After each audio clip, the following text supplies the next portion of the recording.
Yes, come on in, folks. We're here. It's Comics by Night. We're about 5 minutes late. We waited for Glenn, and Glenn hasn't shown up yet. I don't think he's awake yet this morning. No, it's probably a little sleepy. 10? It's 10 here. Yeah, 10 there. Yeah, it's 10 there. It's 5 in the morning here, and it's time for Comics by Night. It is. Oh, dear. But yep, we'll run the opening, but first we have a quick commercial from a new sponsor. Here we go. What type of holes people prefer? Donut holes or Hardy's new biscuit holes? B-hole. Yeah. B-hole has it over the A-hole for sure.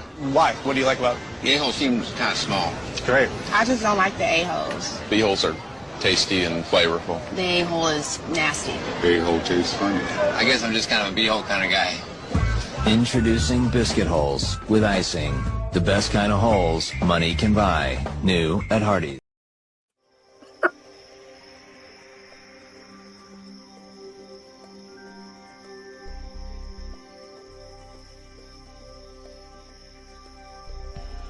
What was that? This is not a charade. We need total concentration. Now, once again, this time, with theory.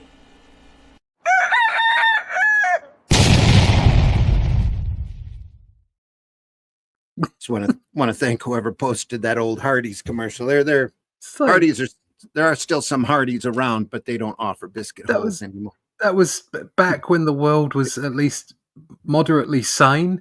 Had a sense of humor. Yeah. Something.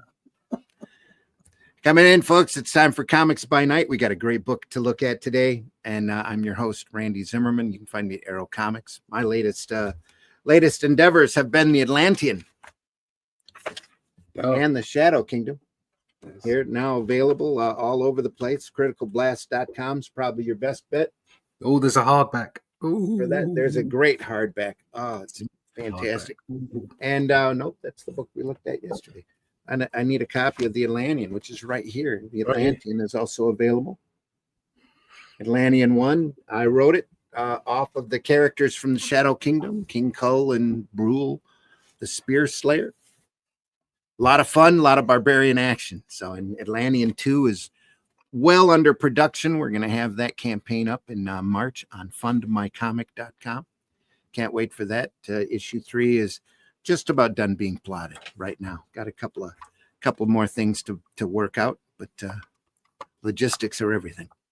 So, also joining me this morning is Mr. Russ Leach. Russ, introduce yourself, please. My name is Russ Leach. I am a comic book artist from the UK, and as Randy suggested, we are both working on the Atlantean. Issue 1's done. It's out there. You can buy it criticalblast.com or over at Amazon. And issue 2 has just finished pencils. I'm lettering it now so it can go off to the editor. And it will be inked and ready to go out once our campaign has finished in March. So again, it will be out at retail probably end of April, early May. So you want to find out more about that? Jump on the email list at russleach.com. Sign up there for the email list, and we can let you know when and where everything Barbarian you need will be out. Absolutely. We're not sure where Glenn is this morning. Rex, if you're out there, you're welcome in. Come on in if you'd like. Anybody else out there? We're going to look at this morning. We're going to look at SLAINE. Ooh, nice. Warriors Dawn. Some great artwork, some fantastic barbarian action. All in a science fiction magazine. Who'd have thunk it? Who'd have thunk it? Yep. Know anything about this? I remember reading it when I was younger, when I got the originals. Yeah, same here. Yeah. I didn't read it in depth, I'll be honest. I kind of flicked through the pages because I'd picked up 2000 AD, and like you were saying, it is a barbarian story in a sci-fi magazine, which is a little bit of an odd placement. I mean, it fit, it did fit, but I didn't read it as much as, say, Judge Dredd, ABC Warriors, Strontium Dog. Yeah. Those were the things I used to read most. Strontium Dog. We need to take a closer look at here really soon. Yeah. Yeah, I got a nice collection of that. Yeah, same here. Carlos. I'm a big Esquero fan. It's never much of a big fan of this. I did read it when it was out, but I can't tell you exactly what it was about. But It's about Barbarian, isn't it? Apparently, yes. The artwork got really good. Look at that. Boom. Yeah, it's very Conan inspired in, as far as the art is concerned. Yeah. That's Mike McMahon. It's a slightly different approach for him. I'm not positive that that's him. The one on the left, far left. Oh, here, yes. That's definitely him. Yeah. And you can see it's him, but it is a slightly different. It's almost like a little bit more realistic approach. Is it a little early in his career? I don't think so. No, I think he'd been doing other stuff by then. Yeah. It's created by Pat Mills and Angie Kincaid. Mm. Not very familiar with Angie Kincaid. Pat Mills, on the other hand, is the driving force behind 2000 AD. Yeah. Wrote in comics for many years before he got that gig and knocked it out of the park. 2000 AD. This is a co-printing operation back when 2000 AD was still looking for a buyer, and they did a few things with DC there for a little while. So they collected the early SLAINE adventures. They 2000 and DC, I think, printed a couple dozen products here in the States. This is one of them.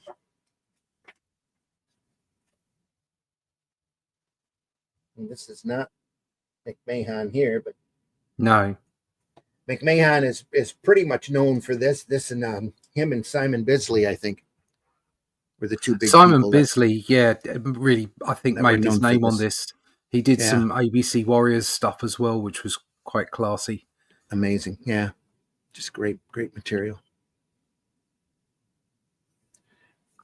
But I would say 99% of anything coming out of 2000 AD was just amazing. So just fantastic. Yeah, it was all great. Always good fun.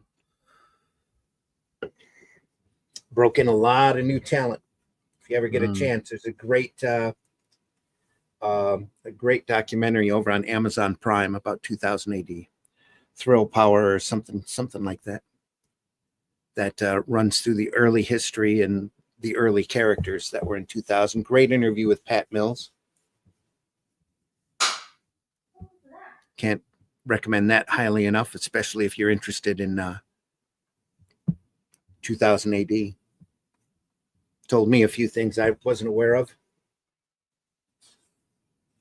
And like I said, great interview with Pat Mills. Look at this. There's a lot of ink on those pages. Yeah.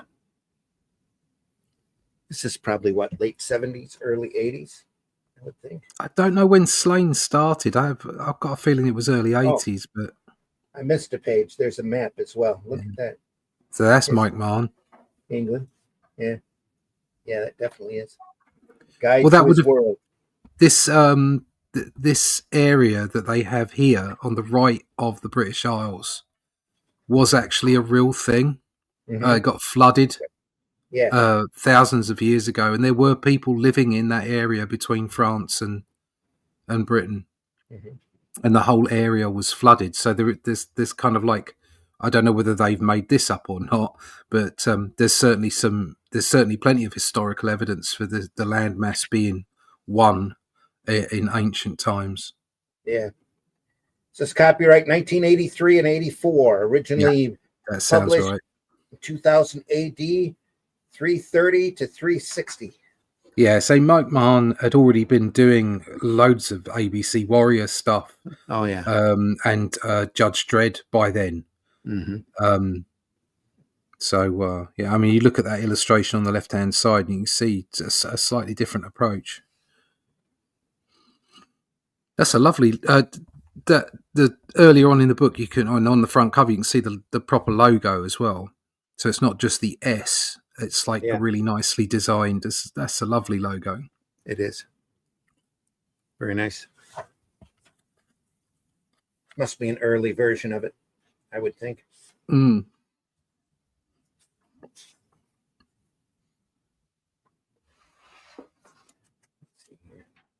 Nope, they start out with it. There we are. Look at that. Great little dragon. The Time Monster, Pat Mills, art by Angie Kincaid, credited as A. Mills. Maybe Pat's wife? Maybe Pat's sister? We're not sure. Might be a guy, too, for all we know.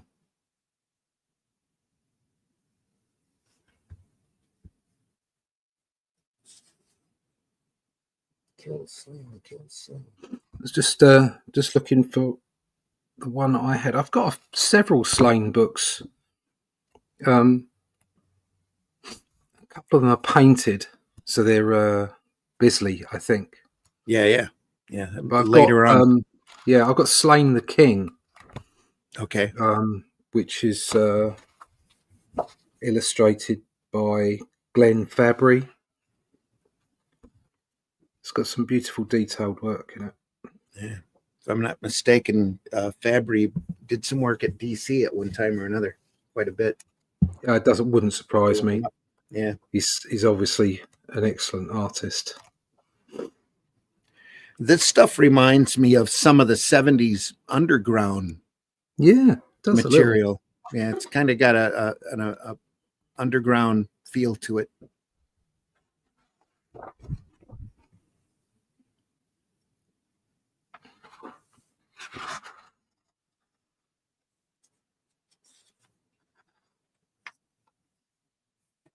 There we go. Right, so I don't know quite where it goes in the early stages. SLAINE the King looks like it's later on. Yeah. And it's got like orcs and demons and stuff in it. So they obviously took it into a sort of a sword and sorcery realm. Oh yeah. No, it's always been sword and sorcery from what I remember. But this was back this work here was done back when 2000 AD was still being printed on the cheapest newsprint they could get their hands on. Oh yeah, that went right the way through the 80s, really, right to the late 80s. Majority of that work is in black and white, and just a little bit of color on the cover was color, and the interior center spread was color. And I think that's probably the way that it folded in the printing.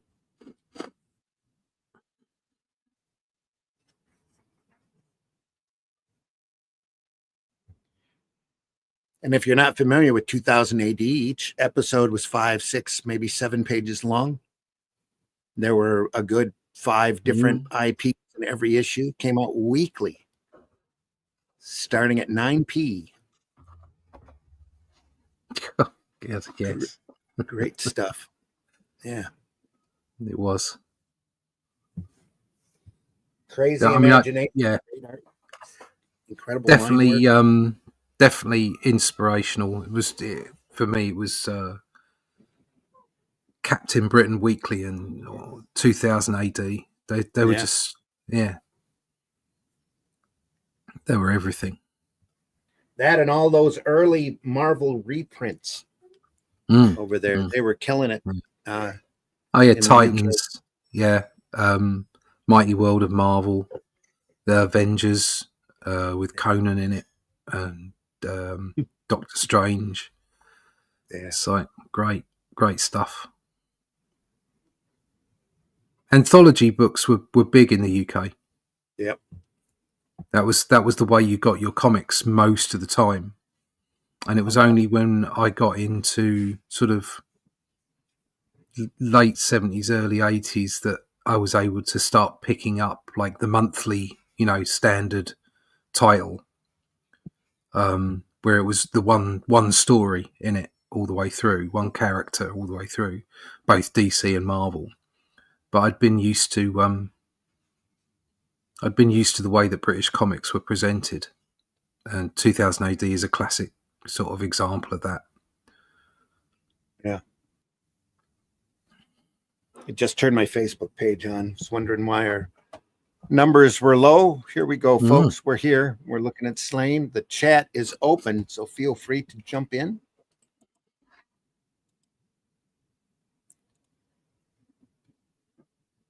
And we appreciate you being here. Let us know you're out there in the chat, folks. We got a decent number looking at us this morning. We deeply appreciate you being here. Looking at SLAINE, 2000 AD. Here we go with Massimo Bellardini. Billardinelli. I can't see it. Ballardini. Is that Denali? Ballardinelli. Ballardinelli. Okay. Does it matter? His name is Maximo. Yes. You call him what he tells you to call him. There you go. Yeah, this isn't as nice. Bit stiffer. A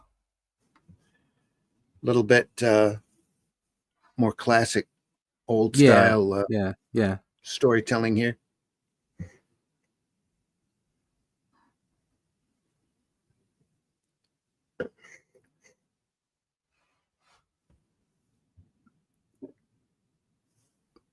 I'm sure I'm going to keep massacring his name. Bernardinelli did a lot of work in English comics there and a lot of different titles for a while. He kind of impresses me as a workhorse, like an old professional sequential artist.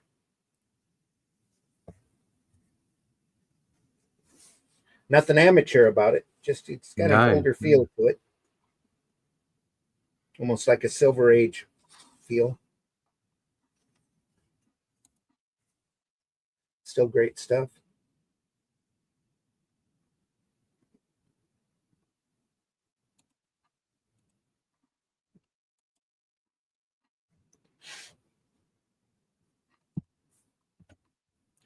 Hope Glenn's all right. A little concerned.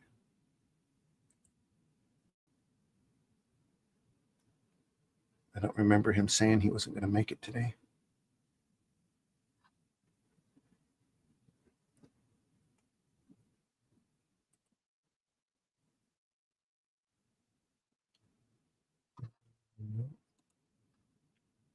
Ooh.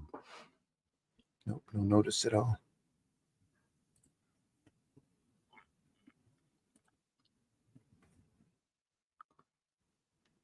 Devil Flyer isn't even in the house. The chat is too quiet, folks. Come on in. What's Hit going that on? like button. Where is everyone? I don't know. They're all asleep. Everyone's Might be. asleep. Yep, might be asleep.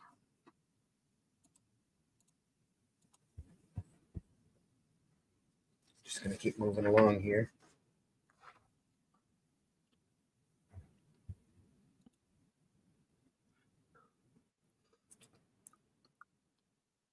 So I remember reading this story when I was a kid, but I couldn't tell you when I was a kid. What was it, 30 years ago, 40 years ago?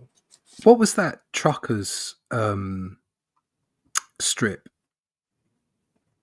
Space Hell Truckers? Hell Trekkers. No, Trucker. Oh, was it Space Truckers or something? That's not the VCs, is it? No. No, not the VCs, no. I know that it was like Ace Moving Company. That's something like that, yeah. Do you remember the art in that? Something like that. Yeah, I think it was by this guy here. Yeah. So you can see that this is like an earlier version of that stuff. Yeah. Man, I haven't thought about that in a long time. They so badly need to archive the 2000 ADs, but with the way the rights situations are set up, they're never going to. If they just republished like the first 100 issues, I would definitely buy it. It'd be in a box set for like $500 bucks. Yeah, well, yeah. But boy, would it be worth it. Yeah. Just some great stuff. Comic history, literally. Yeah. There's so much stuff that's sprung out of this. And that was one of the things in the in the documentary where Pat Mills gets a little bitter about Karen Berger, comes over every 6 months and takes all of his talent pool back over to DC. He's driving crazy. But all of Vertigo, all of these great writers and artists that came out of the UK just came out of 2000 AD. So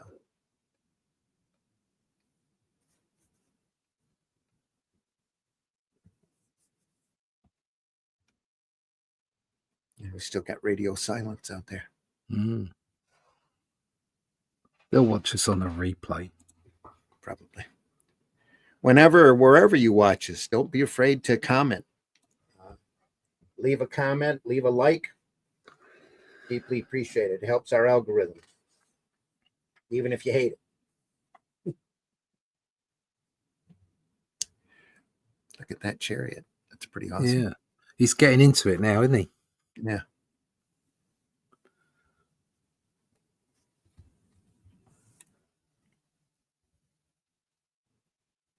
Thin line work here, almost hard to see. It could just be my glasses, but there's a lot of. That's really a nice... funny old jump as well. Yeah, it is. A little stiff here and there. There we go. Look at this. Yeah. Oh, he was a berserker, wasn't he? He used to go bonkers and warp and everything. Yeah, I remember now. That's why Simon Bisley and McMahon were made for this strip. Why they were so right for it. Yeah. Yeah.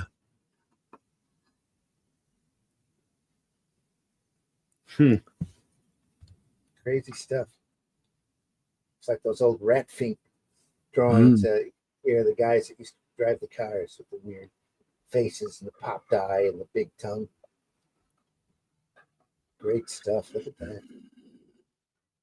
Can't argue with that.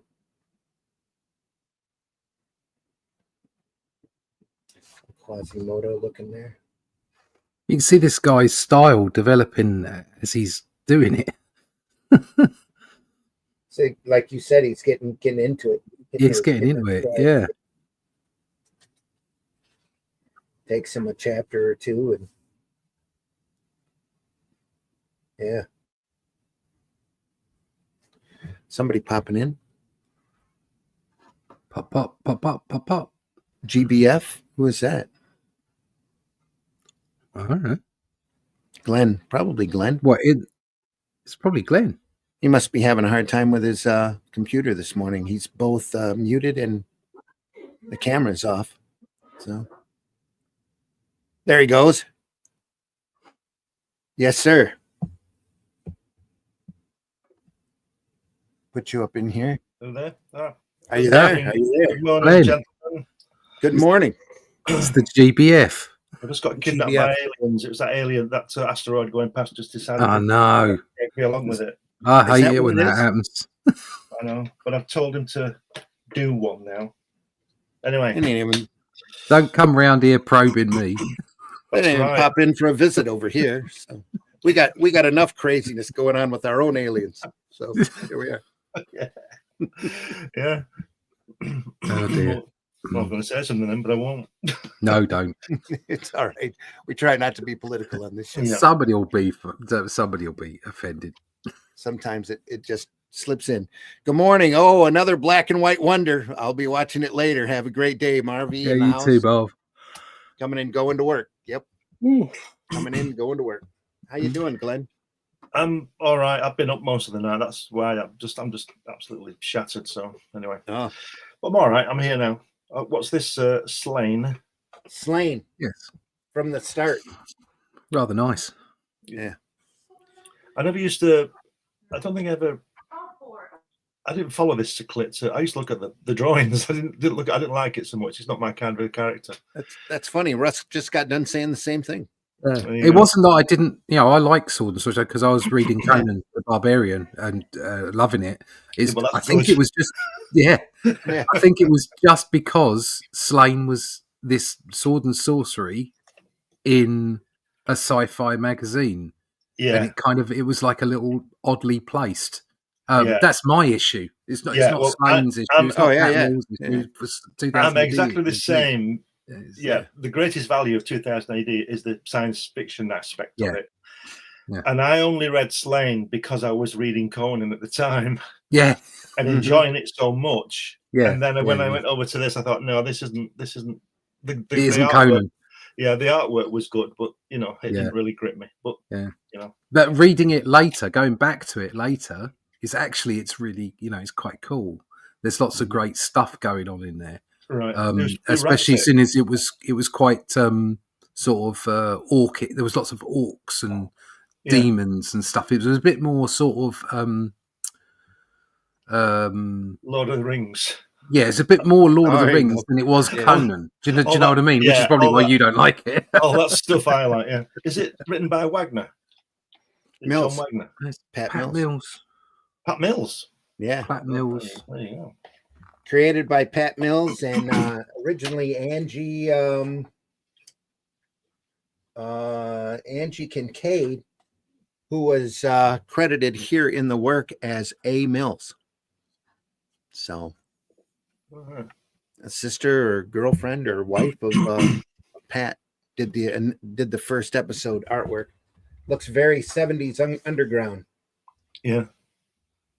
To start with, and then this is I keep massacring his name. Bertinelli.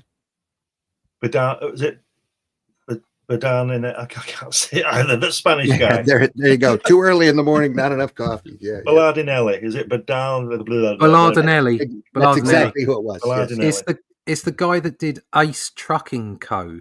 Yeah. Yeah. Yeah. That's what He it is. did he do a lot of commando stuff and stuff like that? Wouldn't have I'm surprised sure he me. did. Yeah. So he was great.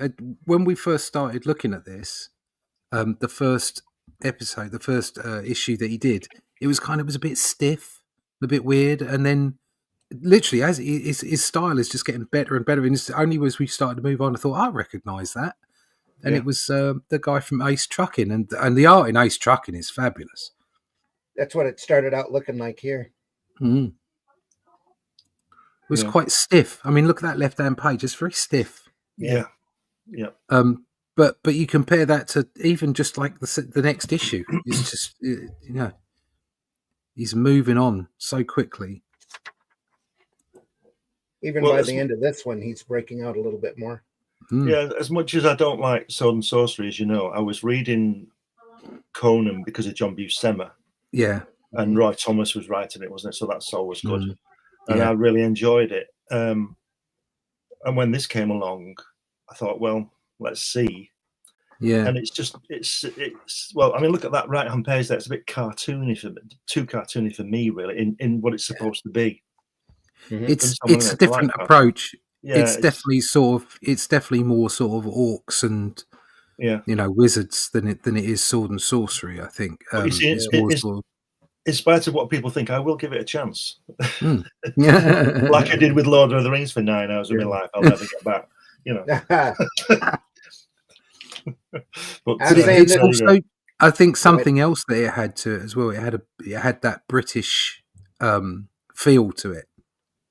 Right. There was something a bit more guttural about it than the Conan. Roy Thomas working with Conan and Buscema. There was still that American feel. You could feel it in there, and that would be what I'd say is the major difference. Yeah. Maybe Mills intentionally started this up just as a counter to that. Yeah, maybe. Yeah. Okay. Yeah. When I think. Sorry, go on. Go ahead. When was Buscema's run on Conan? I know it was 70s. Was it 70s into the 80s, wasn't it? Was it Early 70, 74 to about 83 or something? Something like that. I mean, it So, was a long run, wasn't it? And It this was. was this around about 1981, SLAINE? 83, 84. 83, 84. Right. So, So it's it coming would on the back definitely have end of been that. inspired, I Yeah. think. Yeah. But it's also rooted in British. Yeah, they say there's a lot of Celtic and British, Druid yeah. stuff and, Their pagan maps, stuff. yeah. And like I was saying, that area, certainly to the to the east and south of Britain did exist. It was a real place. Yeah. I can't remember what they called it. Down in Norfolk way. No, in between France and Britain, and then up. Oh, exactly. Gaul. No, Gaul was France. There was actually a land bridge between the UK and the rest of Europe. We were one thing, and it got flooded because it was lower ground, and it got flooded, and then since then it's always been water. And that was like in ancient times. I don't know how far back we're talking. I don't know if it was like after the Younger Dryas, which is like 11,000 years ago, or whether it was more recent than that. But there were people living there before the flood. Before the flood, yeah. Is that if you take that moustache off that guy there, he looks like the fella out of ABBA. Yeah, it does. Yeah, in the middle one. The piano player. What's he called? Benny. Benny? Yeah, Benny. It's Benny from Benny ABBA. Anderson. Yeah. That's pretty cartoony looking there. It is. Well, there's your Scandinavian attachment, looking like Benny. Right. Look like Benny. I wonder if he's got his jets with him. There's one of them hanging on the wall at the bottom by a chain. You see him right at the bottom. Some lovely work in there. Yeah. Lots of lovely lines. It's just one of those properties that just keeps getting better, though. Mm. It's like every person they bring in, just I don't remember any really bad SLAINE work. Very stylistic when McMahon gets on it. I mean, look, that straight away, that figure drawing is better. You can see him just improving every time. Yeah. I mean, that one where he's lifting that woman up, that's a bit stiff. Yeah. Oh, this guy that's posed here, great. A little cartoony here. Yeah, but the one, like... Sorry, go ahead. But the one on the left, the big guy, that looks great.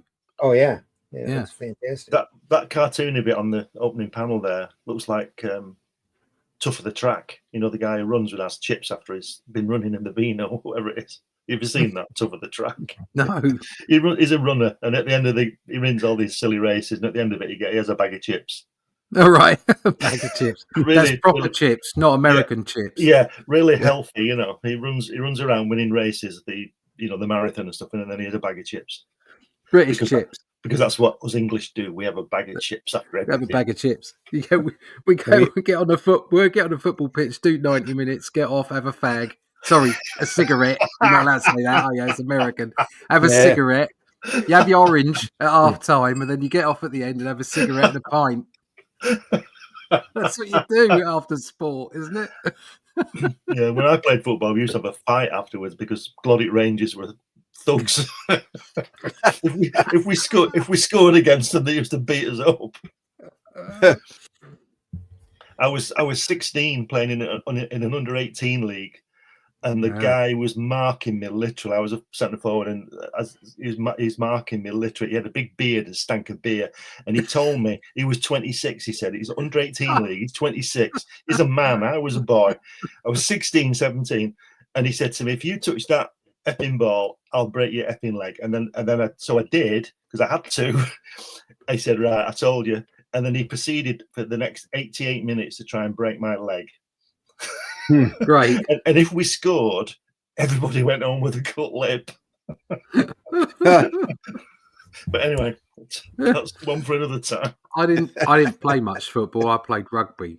Oh, we used to beat each other up on the pitch. Yeah. Oh, yeah. Oh, Bez is at the end of it with it. Yeah, at the end, you're all best mates. Yeah, that's right. Yeah. Go off because you'd do. You'd have both teams. So the losing team would line up opposite each other like a tunnel. Yeah, and they would clap you off. That was always the way you did it back in the day. And then you'd line up and clap them back to the changing room, kind of thing. And you'd be like in the ruck or the mall, you'd be throwing fists and stuff and all kinds of shit. Yeah. And then you'd clap them off, and in the end, you'd all be shaking hands like, "Oh, yeah, great game, good punch." Get you next time. And we were all like 15, 16 and we're doing that, and it was a different world. Just let me tell you this: the team I was in got to a semi-final of a cup, and we had to play Glodic in the semi-final, right? So they beat us 1-0 at our ground, and nobody. They said to us as we're coming off, they were angry that they only got one, right? They said, "Look, see you next week. We're going to kill you," and we knew they would. So nobody turned up, and none of us told each other we weren't going. I just decided I wasn't going, and nobody turned up. And when our manager got there, he had to concede. He didn't have a team, and they were all changed and ready, and they all went crazy. So he ran out and got in his car, and as he was driving off, somebody smashed it the back of his car with a brick and smashed one of his rear eyes. This is what it was like. And just to finish that, one game we played there, we were the first team. I scored the goal. I had the audacity of scoring a goal. It was the first goal scored by an away team on their pitch for 3 years. No! And I'm surprised even now, 50 years later, that I can still walk. But anyway, back to 2,000 years ago in SLAINE.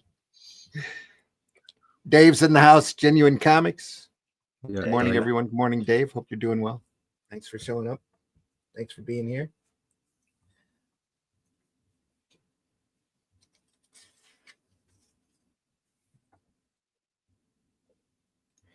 Printing on this seems a little light. Line work's not quite coming through. It gets better as we go along. I think Pat Mills must have had not an ordeal because he's very good, but a bit of a job pulling it away from Conan. Would you agree? The character, the situations and the character. Because I'm sure there were a lot of comparisons. Yeah, because he would have read all that, I would imagine. He'd know what was going on, which is probably why he did this in the first place. I don't know. It's a nice panel here, if you can see it. Yeah, it's very light. Nice relaxed figure there. Yeah.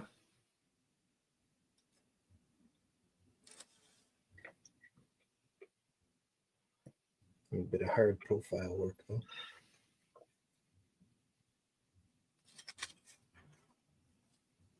Here we go.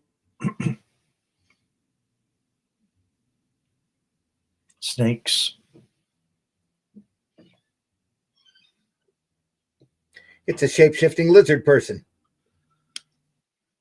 Yeah. It looks like that top panel on that last page looks like one of those guys they have in Africa and those voodoo things or whatever they are, doesn't they? With that hair, you see them. Yeah. The other side, the head on the other side. Oh, here? Yeah. Those when they're doing all that witch doctor stuff and whatever they do in Jamaica and all that. Yeah. It's a nice panel here, though. Yeah.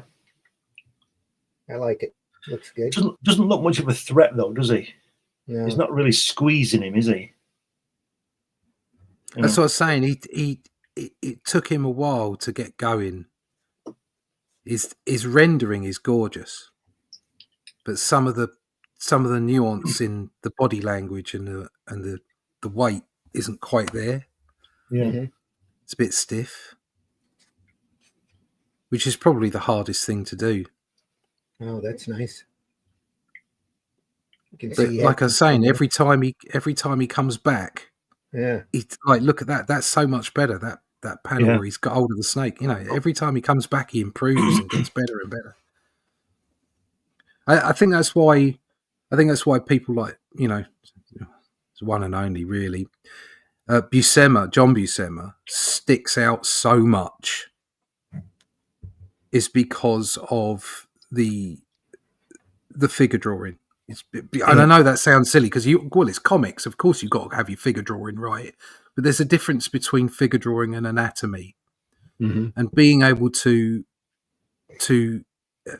in a comic book style, because obviously we're not drawing like we would if we were in a life class, and we're also not drawing, to a finished degree like a portrait.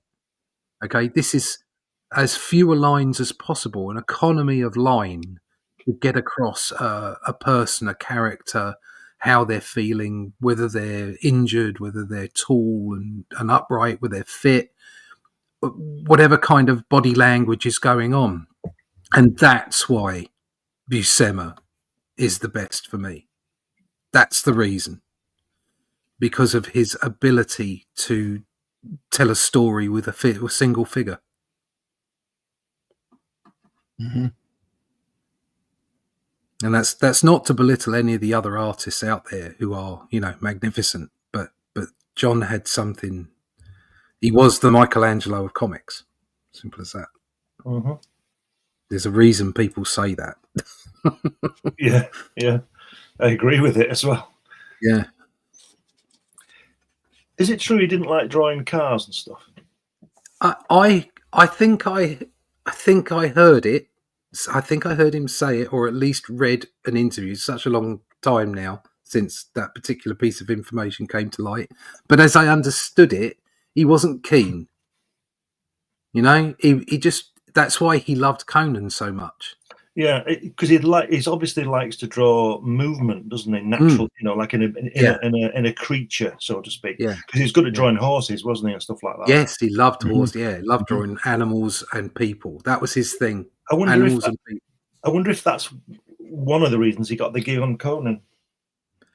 Yeah, probably. I would say so. Yeah. That and Beautiful Women.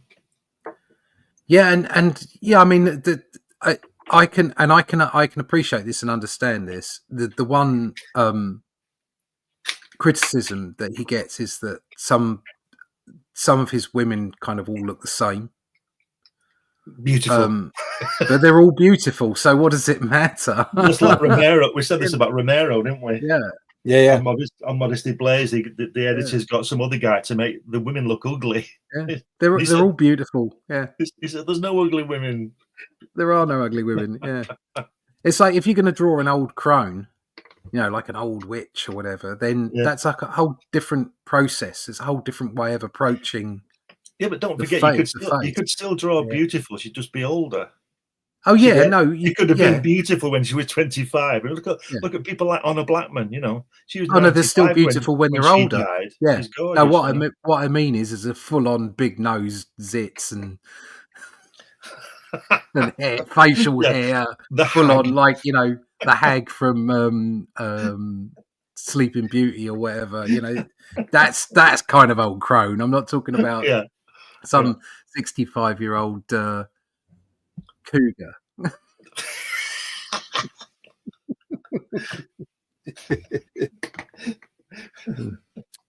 Well, as we all find out, hopefully, as you get older, the older women look good as well.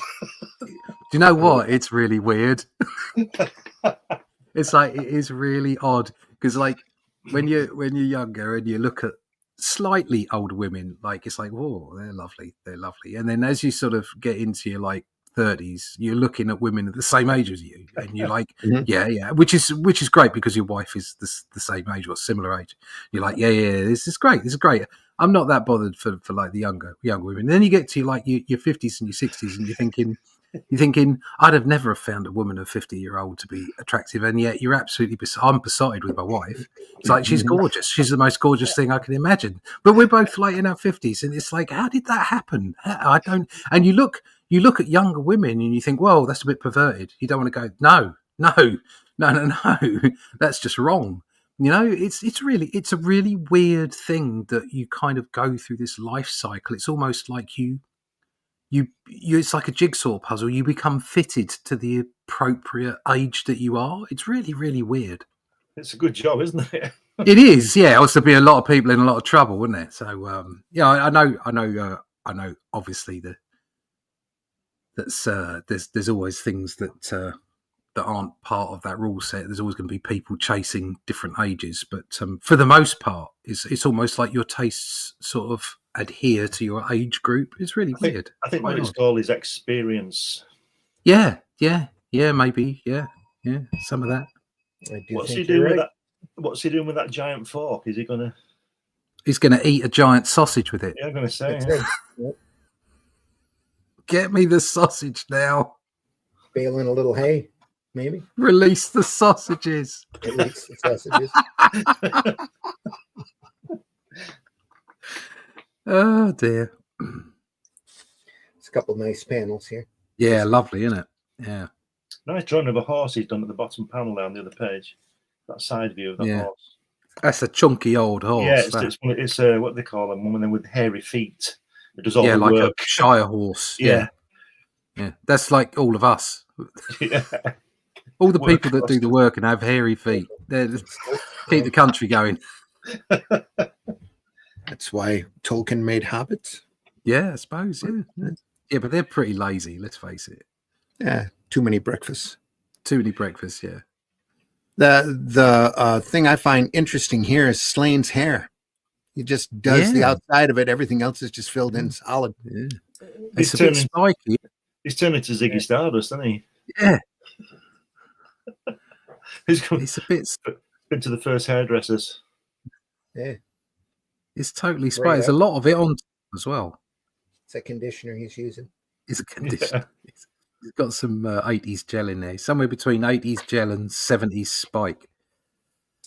Nice line work back here for these cliffs, though. That's a real interesting stuff.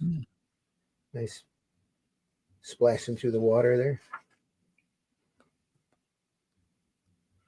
What's the story like on this? I've never read it, so is the story good? I imagine it would be being Pat Mills. I'm sure it is. Yeah, it's been a long time since I read it. Nothing that I remember stands out. Just good, barbarian type stuff. Fantasy, sword and sorcery.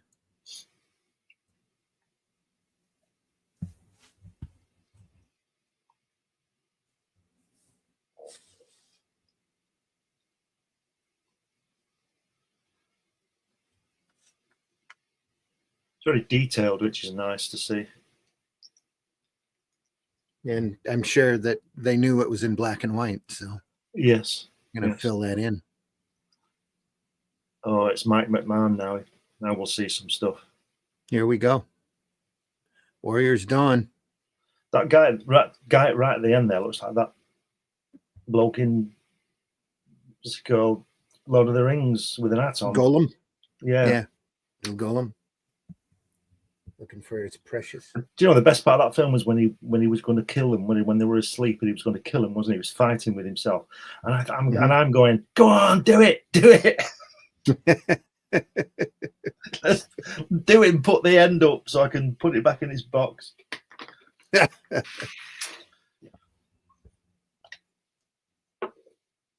Here we go. Oh, look at this! Look at this line work here. Look at that. It's great stuff. Look at that. The whole page is beautiful. See, there's no blacks. It's because he knows that there's no such thing as the black bit. It's always got light in it. Look at that. Mike Mahone. Very good. Is it Mahone? Mahone? I think it's... I can never get it right. I think it's McMahon, but... McMahon, yeah, that's what I said earlier. Yeah. McMahon, yeah. McMahon. I think the A is almost silent, but I don't know. I could be completely wrong. For years, I got Buscema's name slightly wrong. Yeah, I used to call Buscema Buscema when I was a kid. Buscema, yeah, when I was a kid, yeah, when I was a kid. And the reason I'd say Buscema is because Stan Lee says it when he's standing next to him. I would imagine if he said it wrong, he'd tell him. Exactly. Yes. So it's Buscema. Yeah. Yeah. Same thing with Bill Sienkiewicz. Yeah, Sienkiewicz, yeah. He would do his display at conventions had it spelled out phonetically underneath his name, just to let people know how it's supposed to be pronounced. Was there a guy who used to play for Man United called Stankovic? Stankovic? My kids always used to say Stankofish. I always used to laugh when his name come up. Stankofish. I bet he got that all of his life. Yeah, I bet he did, yeah. Well, at least while he was in Britain, yeah. Stankofish. It's a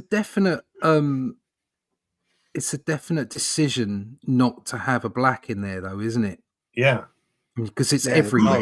Everywhere would you think of putting the blacks? He's just gone for this hatching of sort, a vertical hatch, as it were. And it would have been so much easier just to grab a brush, fill it in. Yeah, and just Nope. fill it in. Yeah. It's a conscious But decision. it's given it a look, hasn't it? It's Yeah. given it a certain look. It also adds a flow Yeah. to it with the lines. He is great though. Yeah. Just amazing. No, I mean it's like I think I had as we've all spoken about it, I had a Kirby moment sort of some time ago where I started to appreciate Kirby. Didn't when I was this age, but started to appreciate Kirby and realised just what a genius he was.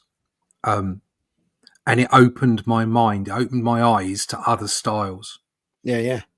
So I started appreciating things like Mike Mignola, who were not. So I was like big into John Buscema when I was a kid, and so Brian Bolland was although you'd never believe it looking at my work that Brian Bolland is any kind of influence, but he is an influence just because I loved the way that he produced his work. So it was artists that were kind of more on the realistic side, as it were, as against the stylistic side, you could say. And so Mike Mahon wasn't top of my list. But since then, and it may be why I didn't read SLAINE as much as well, because there was so much of it in. And whenever he turned up on Judge Dredd or on ABC Warriors, I wasn't quite as keen. Yeah. But I have to say I was incredibly wrong. The guy is just same with Kevin O'Neill. Yeah. Because he's got a really sort of distinct art style, very distinct. And I just didn't appreciate them for the genius that they were. Do you know what I mean? I didn't appreciate. While I was younger, I just didn't appreciate it in the same way. Still enjoyed it, but just didn't appreciate it in the same way. And now you look. I mean, look at this. This is just masterful. It's gorgeous. Everybody at 2000 AD that was doing artwork had their own distinctive look and very distinctive style. Yeah. I mean, look at Esquerra. All incredible, yeah. The thing is, you see, is that I'm not sure whether we did an interview with Pat Mills in Crikey. I'm not sure whether he said this or whether I read it, but I'm sure he said somewhere they didn't want a house style. No, that's good. Which is what Marvel did, wasn't it? Yeah. They had the house style. He said he said, I pay artists to be artists. Yeah. There's the script. Get on with it. Get on with it. Don't conform. And they come back with this. Yeah. I mean, this is fabulous. You imagine getting this dumped on your desk. You're like, oh, wow. Yeah. It's fabulous. No, just brilliant. Yeah. He probably worked on Judge Dredd before this, though, right? Oh, yeah, he would have. Yeah, definitely. Yeah. And ABC Warriors. Yeah. So they just gave him the script and say, go crazy with it. Do whatever you need. Yeah. He'd have gone off and done it. Yeah. And then then this comes back and you were right. Yeah. Yeah. Why tell him what to do? Just let him look at it. I mean, it's just amazing. Look at that. He has got quite a cartoony style. I'm going to say it's bordering. I'm just going to say it's bordering on cartoon, but it really works, doesn't it? It doesn't quite get there, does it? Not quite cartoon. No, but it's got this edge to it. Yeah. I love the way he draws skinny people. Mm. They're not muscle bound. They're really skinny. It's still it's almost like an exaggeration of the stuff we were looking at earlier. You know, just one more step over, a little more cartoony, but very stylistic. Also, when we get round to Cam Kennedy, you'll see this is similar style to Cam Kennedy. That's what I was thinking. Kennedy's work, but it does look it's along those lines. It's got that same feel. Yeah, I like the way McMahon used to do hair. It's almost like he used to draw every strand as a thick strand. It's like bonkers. It does look that way here.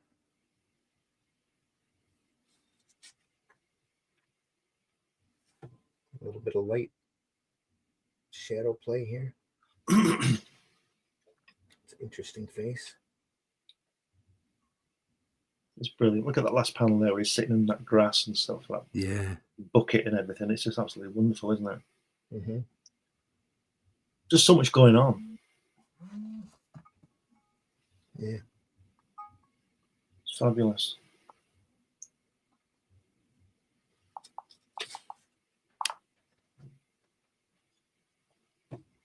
Bell train giant. Wow. Look at that. Who's the guy on the stilts? What's he up to? He seems to be. Yeah, I saw that earlier. Yeah, what's he doing? If he's working like the marshes. Yeah, but he's in all the stories. He's working the market. He's getting tips. He's getting what? Getting tips.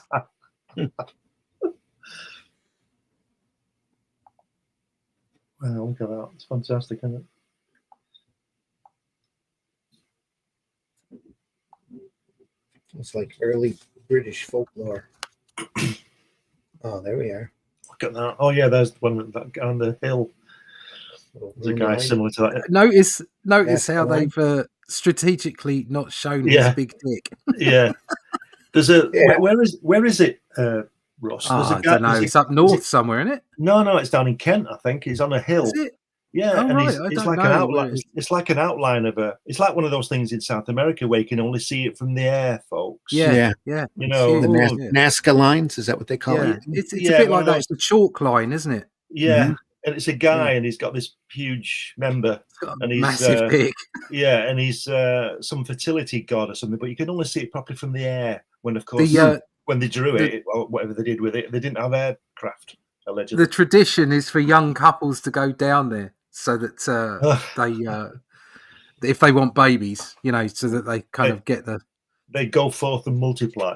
Yes, so they area known for its fertility. That's cool. The blessing of the fertility god. Yeah. And it was laid down thousands of years ago. Yeah. Well, obviously, it must work.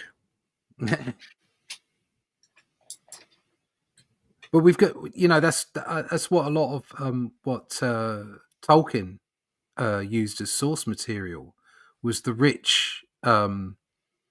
You know, legends that we have in this country, Celtic, pagan. You know, there's a lot of magic in the Isles. Yeah. Of Irish, stories, mythology. It's very rich, and it's just such a pity that we've lost it. Yeah. I mean, it's just we basically got overtaken by Christianity way back in the day, and we lost our pagan roots. I think most of the world did. Yeah, apart from Ring of Roses. Yeah. Yeah. There's always those bits that come through. Isn't there? There's a lot of paganism, just hints of paganism in our holiday. But they did that on purpose to combine the two. So exactly. They put Christmas and all the other things. They put them at those points because there were already pagan rituals at those moments in time. So it just made it easier to get the masses to jump into the church because it was habitual. It was a societal habit. Well, they had to find a way so they didn't burn everybody at the stake. Well, you can't do that. Yeah. People were doing that stuff anyway, so they had to incorporate it. That's right. Yeah, that's the way it works. Yeah, it was the same all across Europe. Yep, it's the same with the Vikings, and over in Northern Europe. All over the world, really. Yeah, I had a brother-in-law, and when I was much younger, my sister's older than me, and he's Scottish, and he used to live in a little village, and there was a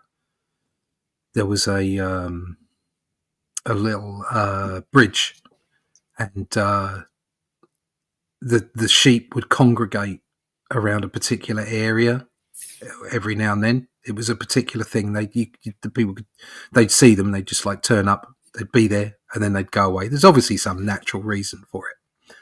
But his grandmother would tell him the story of, if you go down there and listen, you can hear the flutes of the elves calling the sheep down, and just these little and this is like 4 generations back.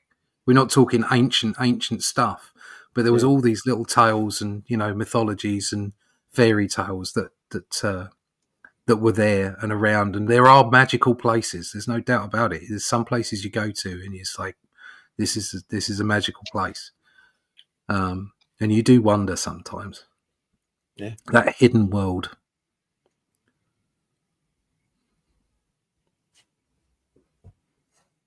Did you see the first? I really liked the first Hellboy movie, where effectively there was that hidden, or was it the second one? I don't know.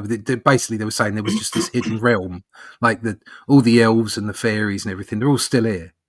They just don't let you know that they're here.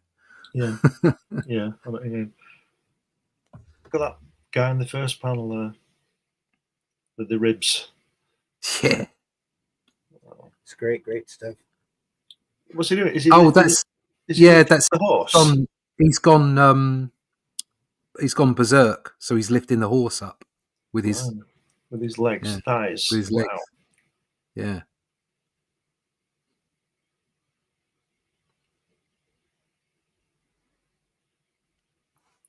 I tell you what I like. You get people like Brian Bolland who are sort of realistic. One of the things I always noticed about Cam Kennedy and Mike McMahon is the feet. Look at the feet. Yeah, the massive feet. Really big feet. And they remind me. Have you seen The Vampire Killers with Sharon Tate and Roman Polanski? No. The film she made just before she died. Have you never seen that? The Vampire Killers. You've got to watch it. It's really odd, but it's really good. But Roman Polanski's in it. I think he directs it as well, but he's in it. Mm-hmm. And he plays a character like this kind of person on these pages, and he has big feet like that. It's like he's got his feet wrapped up with bandages because he hasn't got his shoes on, and he's walking through the snow, and it's really odd. But The Vampire Killers, you got to watch it. It's really good. Cool. Okay. It was Sharon Tate's last film before she was ambushed. It's funny that when we talk about realistic, because obviously realism is not what any of us are searching for, because that's a killer. Making things completely perfect and realistic is a killer. Yeah. What it is it's representational, and you have these. So you have a style like this, which is gorgeous, and you consider it more sort of stylistic, more maybe cartoony, but more stylistic. And then you look at somebody like Brian Bolland or John Buscema, and we use the word, it's more to the realistic end, which I did earlier. But it's actually it's not, and it is. Do you know what I mean? It's like it is, because obviously you can look at it and say, well, those feet look more like real people's feet than the feet in this, but it's still this wonderful representation, in the way that they stretch the limbs, or even down. I was thinking more of Brian Bolland's work because it's just so beautiful, and yet look at the way he characterizes people, and it's just those flourishes of accentuation, almost cartoon accentuation in all kinds of styles, whether they be more realistic or less realistic, that make the style entertaining. Yeah, it's the unrealistic aspects that actually make it entertaining. That's what I was trying to get to. I think I quite agree. I think it's something like Brian Bolland is more realistic than this stuff, but it's not that realistic that it's real. Exactly. That's what I was trying to get out. I was trying to kind of get. It's the unrealistic aspect to it, even though it is more than this. There's like, if you actually go and look at some of it, and the way that he'll, snarl a face or draw some teeth, or the way, just an extreme. It's like when he's producing those extremes, when they produce the almost like a caricature of a person, when you overdo things, and they do that in order to make it interesting, to make it entertaining. That's a sign of a good comic or a good cartoon, is being able to take it and over exaggerate it. Everybody remembers like Tom and Jerry in the old Avery cartoons, but nobody forgets the wolf howling over the cute girl. No, exactly. With the once tongue you've seen that around the table and the eyes bulging out, and Wanga, makes- wanga. Yeah, that Ooh. sticks in your head because Yeah, of yeah. the over manga. It's a lot like that too. You see a lot of elements in that are over exaggerated, and the facial expressions. You'll be in almost like a realistic story, and then boom, you get hit with this really cartoony look. With the crazy mouth and the huge eyes and all of that. It sticks out, and it makes the work more entertaining. Yeah. That's when I used to teach cartooning to the after school to kids. That was a big thing that I would push. Is you're cartooning. You're not trying to draw realistic. You're getting your point across, and the more over exaggerated it is, the crazier it's going to be, and in the end, the more memorable you're going to become. So that folks like this that have incredible styles like that don't need to be realistic. I think there's too much realism in comics, especially nowadays. Yeah. People try to be Yeah. too realistic, and it doesn't make it. Where you go back and you look at these guys like Lee Elias and Frank Robbins and Kirby, especially that and Ditko, that can take something and just bend it and have it look cool. This artwork also fits into that. I think you've also got to remember as well is that you've got to be able to do it, to bend it. Yeah. You got to know how to draw it first before you can really bend it. That's what I Before mean. you can mess with it. Yeah. Just two things that I just wanted to say. I've never seen this. I don't know whether it's anywhere, but I'd love to see the pencil work on this, just to see how much detail he does on the pencil, because all 2000 AD artists always gave full artwork, didn't they? So they knew they were going to be inking it. And the other thing I wanted to say is Brian Bolland's work. This is the wrong word, but just listen to what I'm saying. It has a kind of sheen to it. And it has the same sheen that Joe Sinner inks bring, or embellishments bring. And I was just thinking then, I wonder if Joe Sinner inked Brian Bolland, whether you'd be able to tell. Do you see I know what you're saying. Because the line is always a nice, every line is beautiful. It's beautiful, yeah.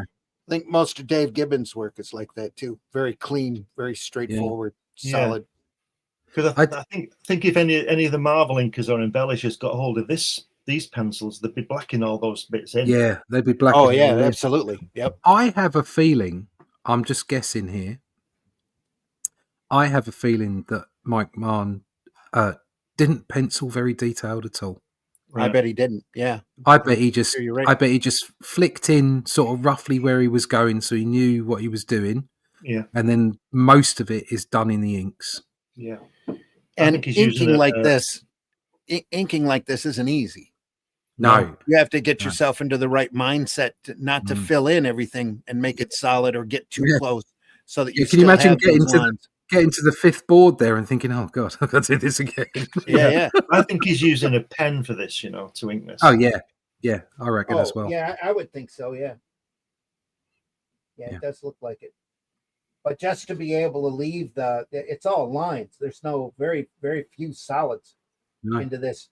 The closer the lines get, the more solid black you become. Yeah, but it does give you incredible control. Great, yeah. Well, you have to have good control for this. Yeah, and it makes for a more interesting page. Well, brings out an individual style pretty hard. Yeah, makes you look very stylistic.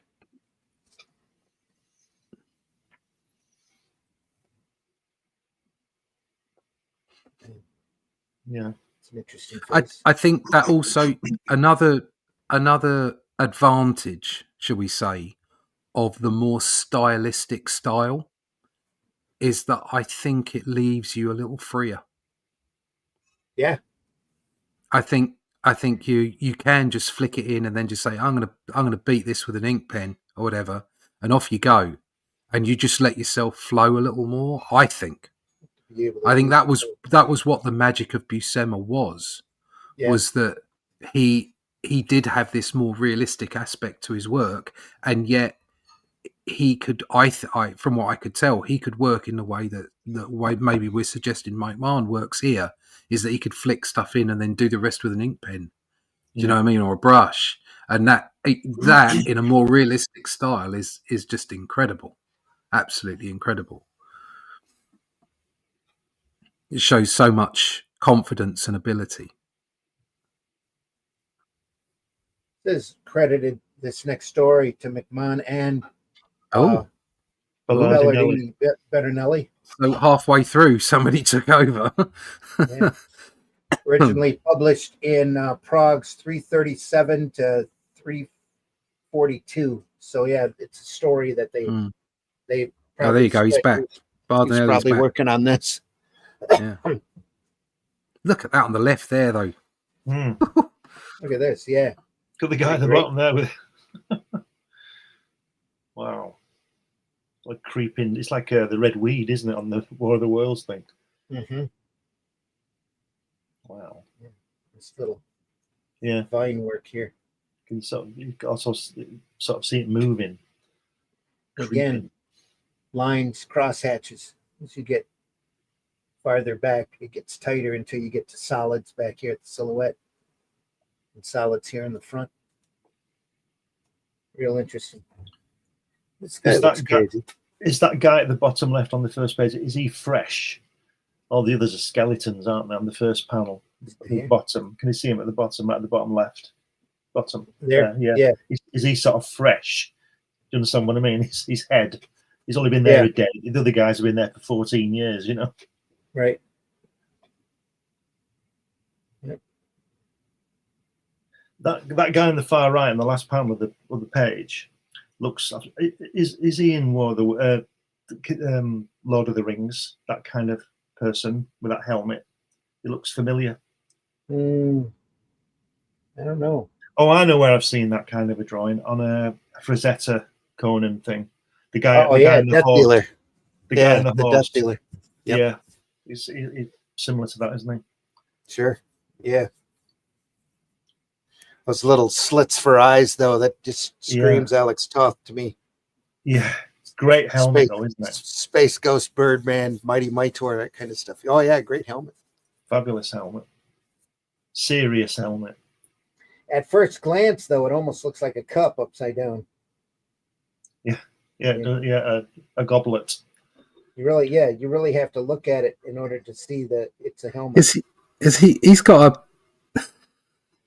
What's that coming out of his face? Is it some kind of a tube? Yeah, it looks like it. Looks like he's breathing through it. Do the horns change on his helmet, or is it a different person? They look like he's got them. Yeah, he hasn't curled them round. They've gone curly whirly. Oh no, it might be two different people. Yeah, might be. Yeah. Yeah, because this guy. No, he's got the tube. If you look at the fourth panel, he's got the tube. Yeah, but they've both got the tube. I think they're the same. I think they're actually not. I don't think they're human. He's probably thought, "Oh, sorry, I'll just draw it like this. I can't be asked." Well, honestly, horns like that are incredibly hard to do and stay consistent with. Pain in the ass, yeah.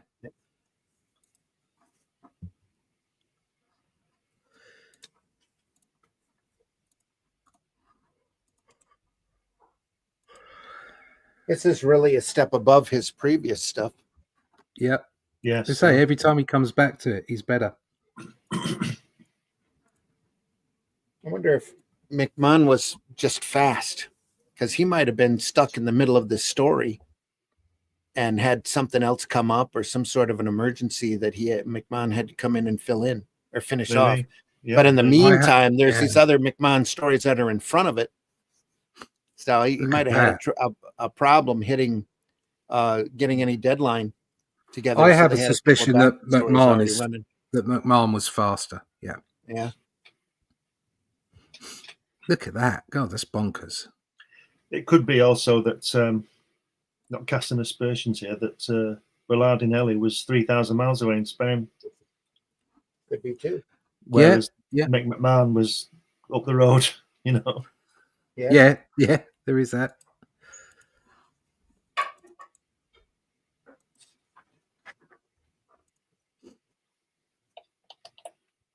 Nice. That's interesting.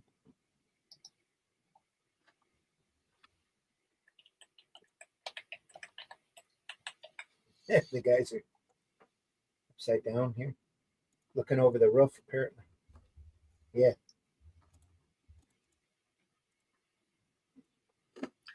He's not Spanish. I'm just looking. He's Italian. Oh, right, yeah. Okay. Massimo Ballardinelli. Even further away then. 1938 to 2007. He was 68. Wow. It's no age.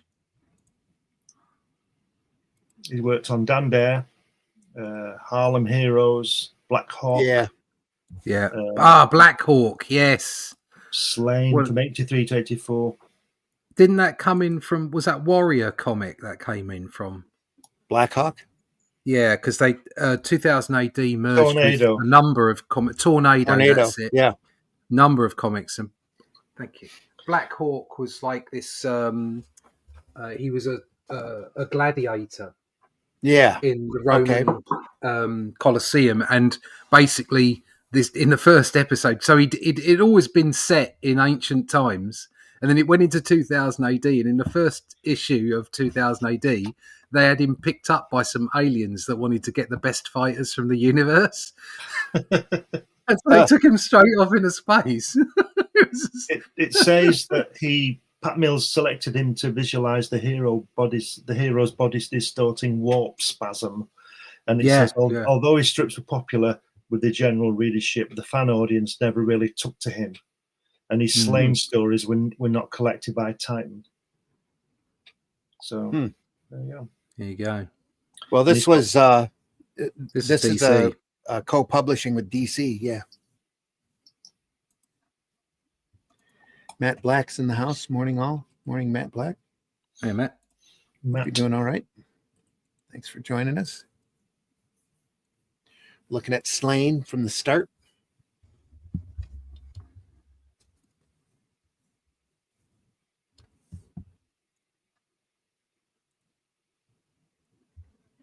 Boy, if they change artists in midstreams, that's going to be a little jarring. I could see why they didn't want to collect it. I think in 2000 AD, you were used to it. Yeah, it was never a problem, was it? It never a problem. No, because when you'd pick up Dread. Go ahead. Yeah. You'd pick up Dread, and Bolland would be doing it, and then you think, "Wow, this is fantastic." And then Ron Smith would be doing it. Ron Smith, and then Cam Kennedy, and then Mike Mann. and it never Brett Ewins. Yeah, It's just like it just goes on, doesn't it? Yeah, it does. Literally does. Oh, I must say my favourite's Cam Kennedy of the British, this kind of stuff. Cam Kennedy, wonderful.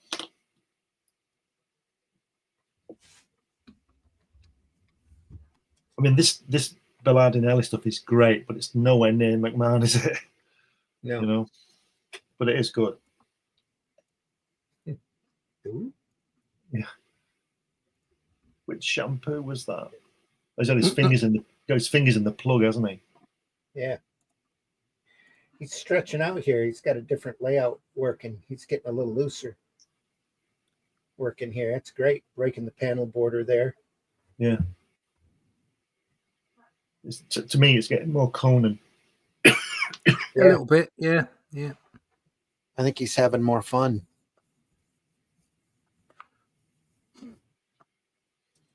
Get that.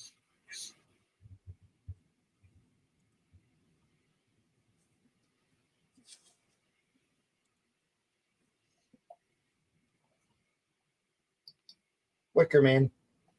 Oh, yeah. Now, I do remember picking that. I do remember seeing that for the first time. Definitely. It ends with, if I ever get out of here, I'm going to kill you. That Wicker Man film's really strange, isn't it? Yeah. That almost got a bit of Brian Boland. Yeah, look at the eyes. Yeah. Yeah. It's real pretty. This is nice. Really nice here, too.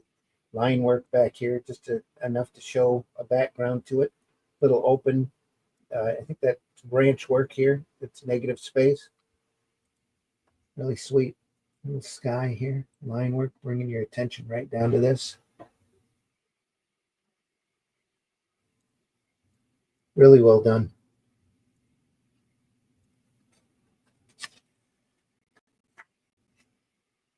And again, look at all that. Yeah, he's good at drawing that, isn't he? Yeah, He enjoys that. I think so. I think he's having fun there. This guy here with the hair.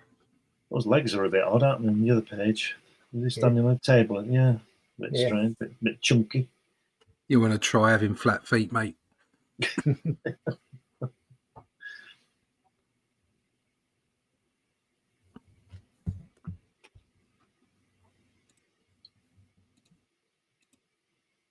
Bit of Mike McMahon inspired hair at the last panel there. Yeah. Mm. Completely different from SLAINE's. It's all solid. What did you do? I killed his mother.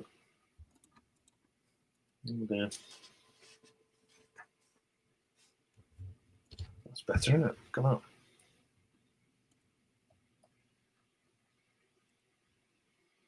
Wow. It's very strange. Yeah.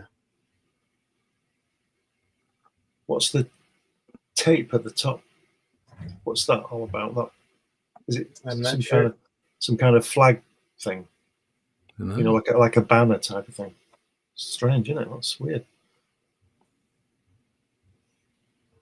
I can't stop looking at that bloke's moustache. Yeah. Yeah. It looks like he should be in a film, doesn't it? Yeah. Like a Viking ship here. Hey out, chaps.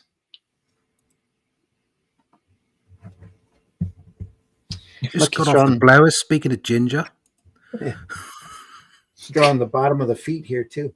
Yeah, Jack Davis rules.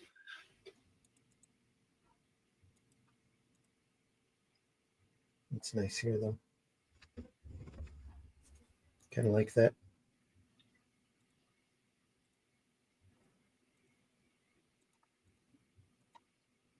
This guy here reminds me of Avery Shriver, the old comedian.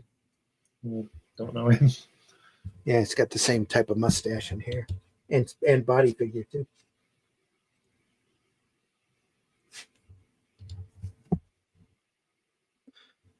Look at there. So look, see where she's running, and those three panels. If you flick your eyes at her arms, she's like that little bird that Luke plays when he gets the money comes in. Ding, ding, ding, ding, ding, Yeah. It's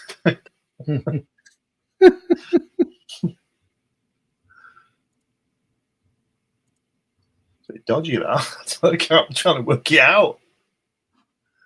She gets trampled.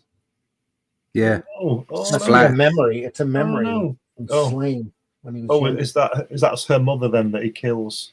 Must be His mother, I should say. Oh, why would he do that? Well, it makes a story, doesn't it? Yeah. Ran her right down. Gives you a bad guy to hate. Yep. There's an army of thieves, plunderers, and cutthroats in this Wicker Man. We can break out. Aye, that's right, boy. That is. Son. That's right, son. You and me together, eh? We'll take the drones on. My brother. So is he not his dad, is it? Or is he just calling him son? He's probably just calling him son there. He's got the same haircut when he was 14. It's got a little more openness in the hair here, though. A little more line work available. Yeah.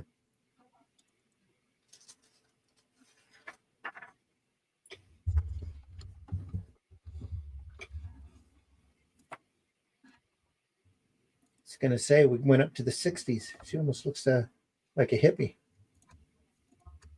Lord Weird Slog Fig. The drones. Bads approach the wicker man at their head. The Lord Weird Slug Feg. It's a crazy face. Nice. Oh, they're talking about this guy here. Yeah.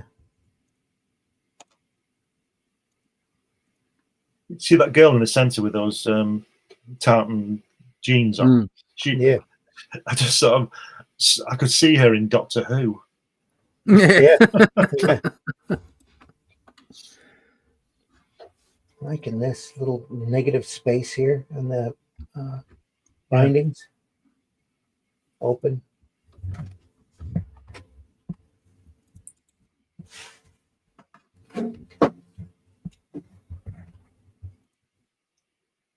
Line work here. It's like Toddlebin in Swamp Thing. Yeah. It would have been around that time, wouldn't it? A little after this, I think. Is it? Yeah. Is it late 80s? Pretty sure. Something. Yeah. Right. Yeah. Well, no, it'd be before that because it was written by Alan Moore. He went on to Watchmen. That was 87, so it would be before 87. Well, this is 83, 84 here. Yeah. Yeah, I'd say it was probably 85, 86. Right. Okay. Swamp Thing. I've not read Swamp Thing either. Is it any good? Oh, it is. Yeah, just amazing. Yeah. Did you ever? That run, I've got like, was it 13 or 14 volumes? Yeah, something like that. Yeah, I read them front to back, and they were bloody brilliant. Did you ever read Moore's Miracle Man material? No. Oh. Well, I was going to say, if you take his Miracle Man material and you step it up about 2 steps, that's Swamp Thing. Right. So Swamp, it's one of the best stories. I mean, it should be held up there in the same way that Watchmen is. Yeah, I think so too. And it's a completely different kind of thing. And it's got a lot of incredibly nice touches, especially in the writing. Just I keep hearing from different really people, coming into his own. Different people over the years that the anatomy lesson was the best story ever in a comic. Oh, what a great story that is! But I've not read it. Yeah, very good. Was that a Swamp Thing story? Yeah, it was when I can't remember the name of the scientist's name, but he effectively was trying to duplicate what Swamp Thing was. Okay. And he became a plant person himself. Oh yeah, the Floronic Man. Yeah. But he was he was doing an autopsy on Arcane. On no, not Arcane. No. He was doing an autopsy on the Swamp Thing. Yeah. And it was at the start of when you were starting to investigate the fact that he really isn't Alec Holland in the way that you think of him being Alec Holland, and he wasn't a converted human per se. He was his spirit. An Earth elemental, and an Earth elemental that chose to use Alex as a kind of a vessel, and then a physical vessel was the swamp creature that he became. Yeah. And just then the path it takes you on, just even when it takes a left turn and he becomes out of phase with the Earth, and you end up in the Green Lantern sort of universe. Or whatever you want to call it, sort of phase of area of storytelling.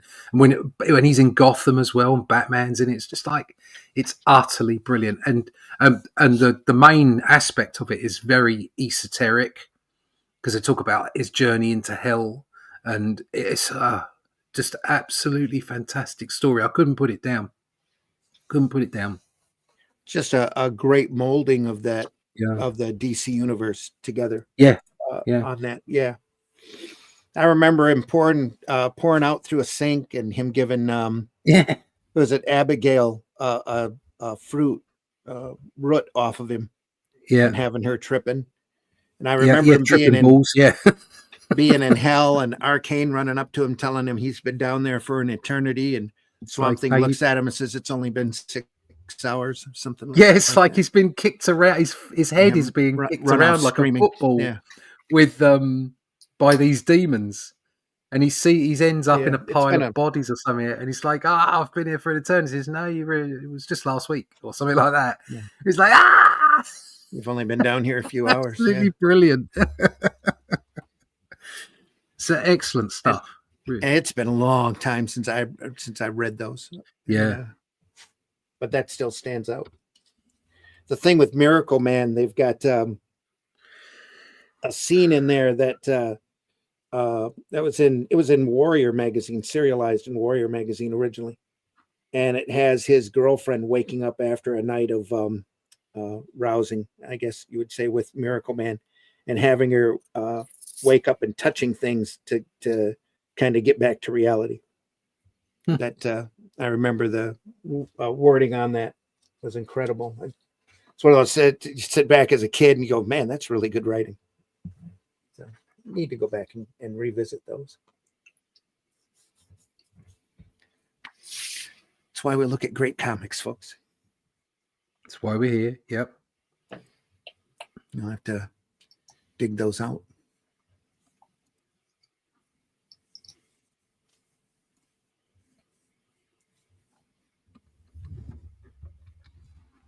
So that was one of those right place, right time things that on a book that they didn't care about. DC, those bottom rung books get those great runs for a reason, and that's because all of the editors don't care as long as you hit your deadline.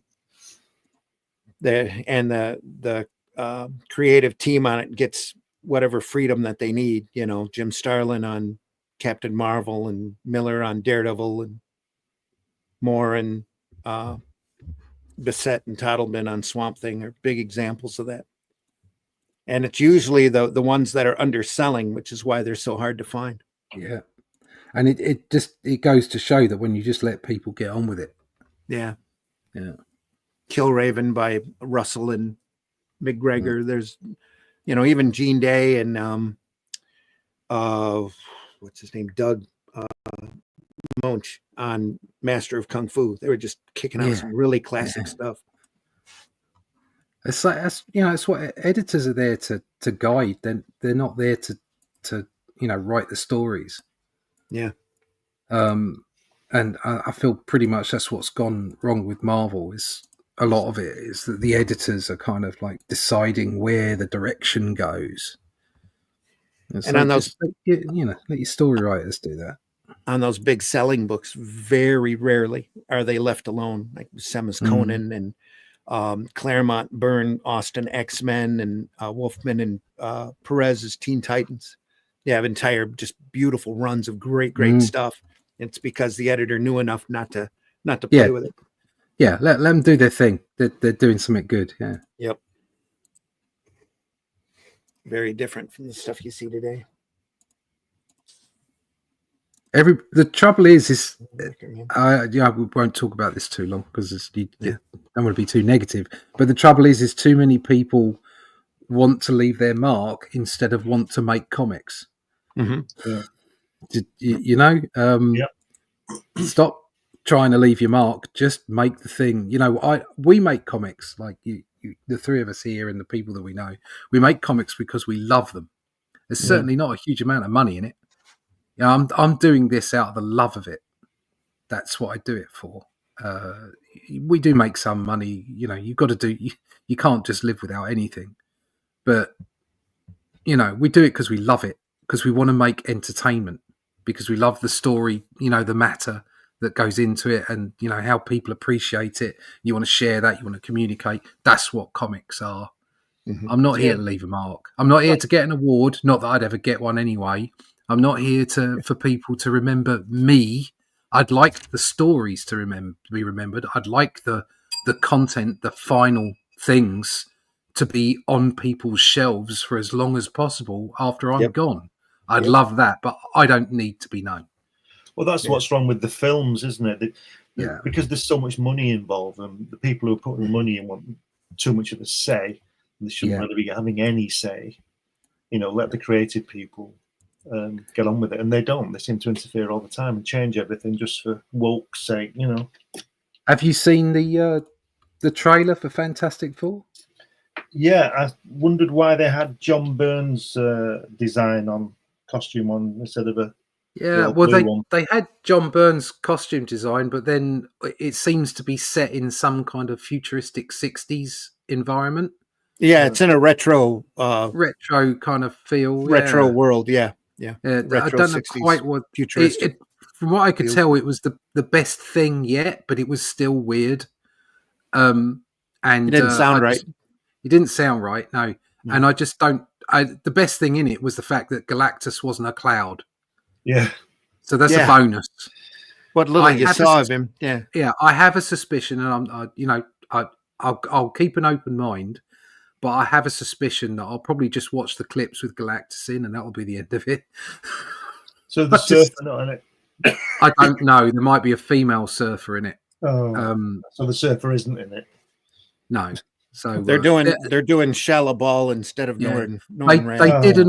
They did an alternative. I don't know if it was a what if or if it was another universe where there was a female surfer, and they did that back in the day. It's not like they just made it up for the film, but the whole point is that's not what people want to see.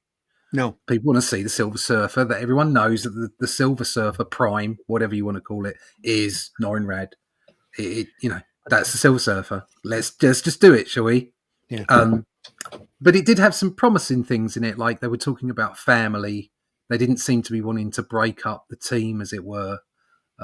So yeah, it had some promising aspects, but like I say, I think probably the most I'll watch of it is just some good special effects on Galactus. Well, I'm pretty sure. I'm pretty sure what they plan on doing is that they're the first Avengers movie or second that they've got that they're working on is going to blend a bunch of universes together. Yes. And the FF's going to end up in the regular MCU instead of the retro. In all fairness, that if you're going to do it, that is the right way to do it. Yeah, you need, in much like they did with Captain America, you need to introduce them in their own environment, like the 60s. Mm-hmm. Yeah. Mm-hmm. And then for some reason they're brought to whatever the current, Marvel universe within the MCU is. So that in that aspect, it's, for me, it's the right thing to do because you can't follow things exactly anyway. So to nod to that 60s environment, as long as they, hopefully they'll get things like the clothing right and all that kind of stuff and really embed themselves in that kind of historic aspect of it. And then you get whatever they're doing, whether it's Secret Wars or whatever, where they effectively combine everything they've got and stop all this silly multiverse rubbish, and actually have a single place to tell stories in. That hopefully they do that, but I mean, to be honest, I've kind of lost interest anyway. I think the majority of people have. Yeah. After Endgame, I kind of lost it. About 20 minutes before Endgame was done, I think they jumped that shark and drove it right off a cliff. They jumped a shark. That's me. Anyway, here we go. Ready? Yeah.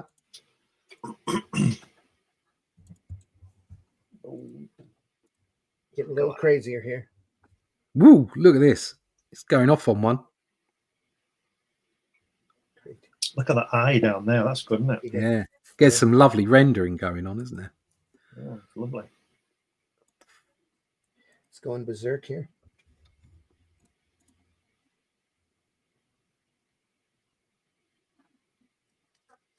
It's nice. It's nice line work here.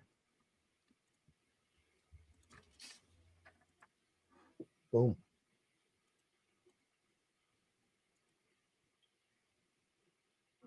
Certainly improved. Yes, like I say, every time he came back, there was him. He got better and better. Almost like a forerunner to O'Neill's Nemesis. Yeah, there, and a little bit of that. Yeah, it's got a little bit of that to it, isn't it? Yeah. It's bonkers. It's great. Right before that would have started up, wasn't it? Wouldn't it be? year or two after that. I don't know if Nemesis came before then. I have to look it up. I think they're all around the same time, aren't they? All this stuff, 82 to 85 was the peak, I think. Yeah. Must have been crazy getting all this artwork back. I know. Seeing it and thinking, wow. Might have been why he was replaced in the middle of the story. He just wasn't working on it fast enough.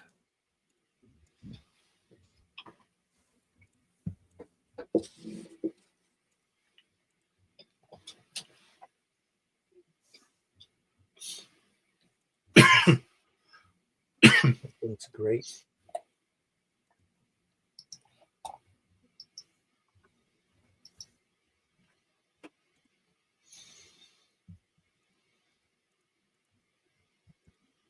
Just gonna keep turning. Yeah, you keep turning. Oh, that's a combination of solid and line work. There, dropping it back. It's hot. That's really good. Yeah, it's certainly getting into it, isn't he? Yeah, that's so solid. Mm-hmm. So we got little openings here, a little bit of light popping through. The farther back you get, the more liney he becomes. Drops it back. Really gorgeous. It really looks like that water's moving as well. Yeah. Mm.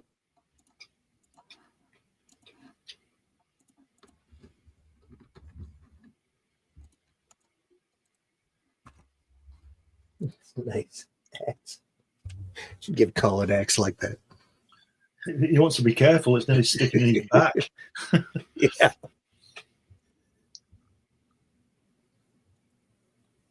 One step back and he's dead. Yeah. Stabbed through the back. Yeah.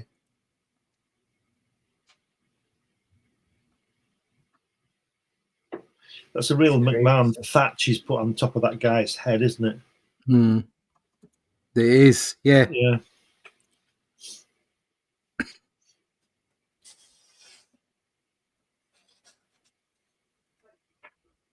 Woohoo. There's a mammoth. Elephant. It's an oliphant.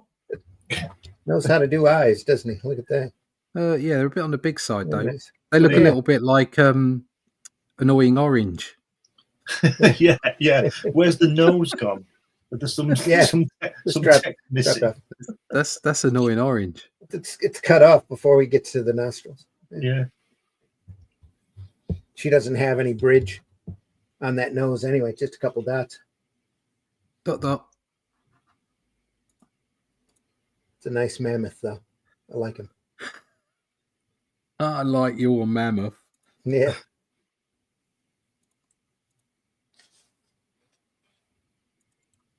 Is he kicking her? What's he doing there? Is he kicking her away? In the middle? What's happening there? Is she falling off or something? That one, that centre panel. What's going on? He's kicking her away, isn't he? It does. Yeah, it looks like it. Kicks her off. Runs off. Get I wouldn't off. be. McMahon is credited on some of this artwork, so he must have gone in and touched up or done some ink work or something. Maybe he did that hair. Yeah, maybe. Yeah. Maybe that was him. Could have been. That would explain. Yeah, I wonder if they mixed. I wonder if they there. mixed it up as like an evolution into McMahon's work to come as a blend. It sure looks a lot like McMahon's work, though. Yeah, and, it looks like it's a split screen almost. Well, his hair looks like his. Here. Yeah, he went through and inked this. Yeah, wonder if he went through and inked that over top of Benelli's pencils. That's why he's got credit. Let's go back and take a look and see if there's a credit here. Not there.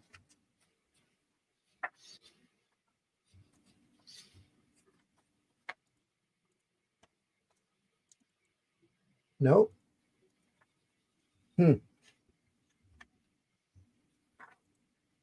Just the line work here. It's just so much better. Whether he was taking more time with it or if McMahon came in and and took over a bunch of it or touched it up here and there, maybe. Because that's the end of the story. Another story starts here. It's all the creeping death. Oh, It's always the creeping death, isn't it? squirrels. Yeah. It's the squirrels. Is that otters? Otter, squirrel, some combination of the two. It's a stoat or a weasel. Yeah, it's a weasel. It's one of the two. Kill that poor bunny rabbit. Yeah, it's a stoat or a weasel because they kill rabbits. Okay. Yeah.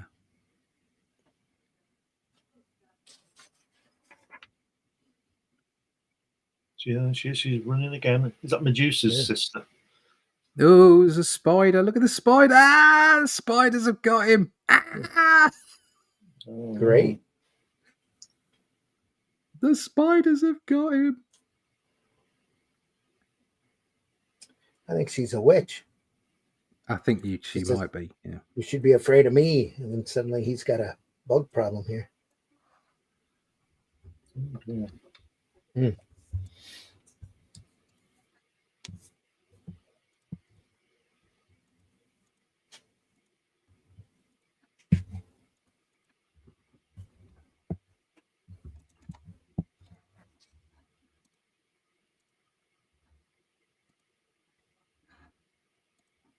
That's a squirrel. Squirrel. Yeah. Again, he's getting a little looser and linier with his ink work here. Yeah, it is. Yeah, it's a little looser. Yeah. Yeah. And You might be right. He's trying to merge the two, or yeah, he got I that. think he's just learning. He's got that thatch again, hasn't he? That guy. If you think about it, if you're on a story and you're partnering up, somebody's doing alternative stories to you, you're going to look at their work. Yeah. Aren't you? You're going to look at your work, and you're going to, even though you might not try and copy them, there might be little flourishes or bits and pieces. You go, oh no, I like that. I'll stick that in. Or if there's a character that's in both, and you like the way they've drawn something, like that thatch of hair, that might be. It's just like, oh, I really like that. I'm going to stick that on there. If you go, something I remember from being a kid, if you go way back to when Ditko left Spider-Man and John Romita came in, for the first couple of issues, it's not like Ditko, but it's more like Ditko than later Romita stuff. And I think he said in an interview that he didn't want to do such a total shock because he's obviously a very different artist than Ditko. Yeah. But he wanted that blend. And you can see it. If you go back to where, is it issue 39, I think is John Romita's first issue, you can see it's a bit more, it's not like Ditko, but it's more like Ditko than Romita's. Does that make sense? And then by about 40 and 41, 42, when he got the gig, so to speak, he started drawing the way he draws. And I think that's a good idea for that. Yeah, definitely. That shock. But having said that, I never got that when Judge Dredd was drawn by Bolland and then somebody else. No. So it was a welcome thing, really. Yeah. Although they were pretty good at kind of keeping the same artist for a story. Yes. So you had like an art team that did that story, and then the next story had come off, like Block War, say. So you had like Judge Death, and that's Bolland. Then you get Block War, and that's Mahone. Yeah. Or Mahon, whatever, and it kind of, it's almost like the art style fitted what they would. It was very weird, but it never made you go, oh, what's going on here? It's just Judge Dredd. I also think that what they were doing at that point was all those artists would be working at the same time on those stories, and those stories would all come in and then just be published one after the other. Oh, they slotted in when they were done. Yeah, because they were basically 5-issue stories, weren't they? Yeah. A lot of times stories. They did it all before they printed it, didn't they? They printed it, but you know what I mean. They did it all up front before they started a story. Well, which is a really smart thing to do when you're doing a weekly publication. You have to be a couple months up, and you have to have stuff slotted and ready to go. especially if you've got very popular characters like Dredd and you want to keep that slot running, you get a couple of fill-in stories, a couple of longer stories, a few shorter stories, and you slot them in as they're finished. I've often wondered the appeal of Dredd because of the change in artists all the time. Is it because the character is so strong, or is it because the art is so strong every time, or is it a mixture of it all?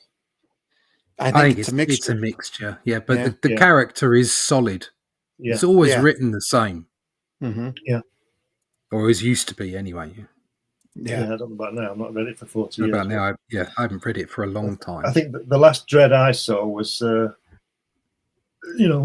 don't touch me, taking his helmet off in the film. I am the law. Yeah.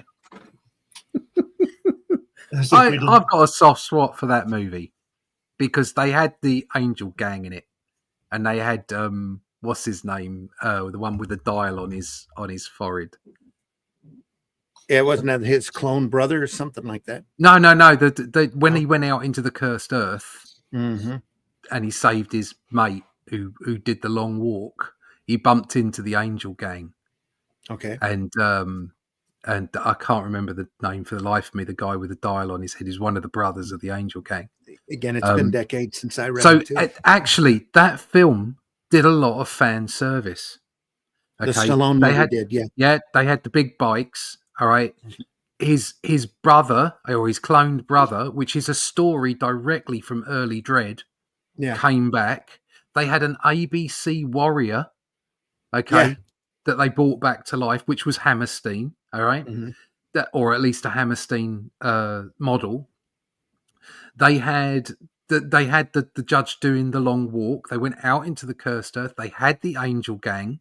They had an awful lot in that.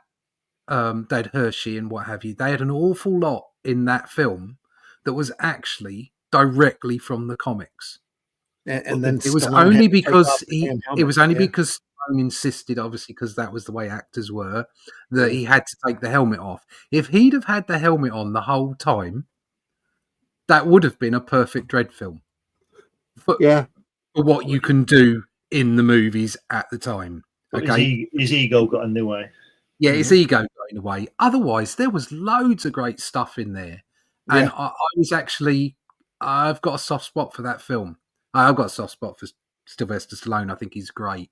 But for that film, they got the essence of Dredd himself much, much better in the more recent film. He never took the helmet off. He was like stoic. He was perfect. Dredd himself was perfect in the more recent film, even though the whole story was a rip-off of another film. Mm-hmm. And the look and everything, it was quite grimy and grungy. They got that right. But the first film had an awful lot going for it. It was actually part of the comics. So they didn't get Dredd right in the first one, but they got Dredd right in the more recent one. But they got an awful lot of the rest of it spot on, I thought. But there you go. I think we're going to hang it up here. We only have about 8 minutes to the top of the second hour. All right, we're done. We're done, boys. Just before we go, isn't that lovely brickwork in that panel? Got about halfway through. So, where lovely, brickwork? Lovely brickwork. Oh yeah, isn't that nice? That looks like McMahon brickwork. It does, yeah. Just saying. Going through and touching up here and there. You never know, or inking him. No, I think he's just homaging him. I think he's just his style, Yeah, I think he's just looking at what works and going, "Oh, I like that. I'll stick that in." That's what we all do to a degree, isn't it? Yeah. Yep. Yeah. More to come. We're about halfway through. We'll look at the bull dance next week. Oh yeah, good stuff. More next week. Fantastic. Yeah. Well worth it. Let's stick a pin in that and maybe try to find something to use as a bookmark here. Stick a pin in it. SLAINE, folks. Warriors Dawn, 2000 AD and DC. Cooperatively printing. We'll look more at it next week. More SLAINE. On Sunday, we're going to do a little Valentine's Day tribute thing and look at romance comics. Woohoo! Brilliant. Agonizing Love. Agonizing Love. Great stuff here from the golden era of romance comics.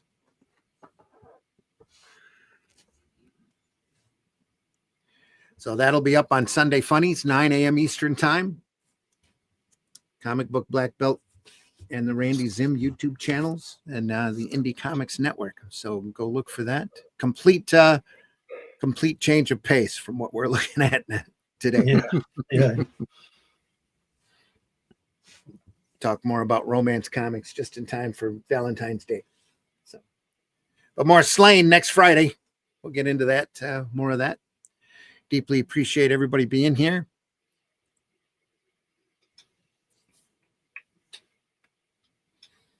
You know, and go ahead.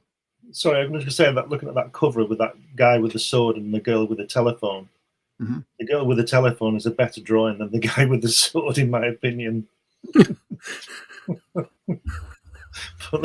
The guy with the sword, this is a discussion for another time. I'll just say it.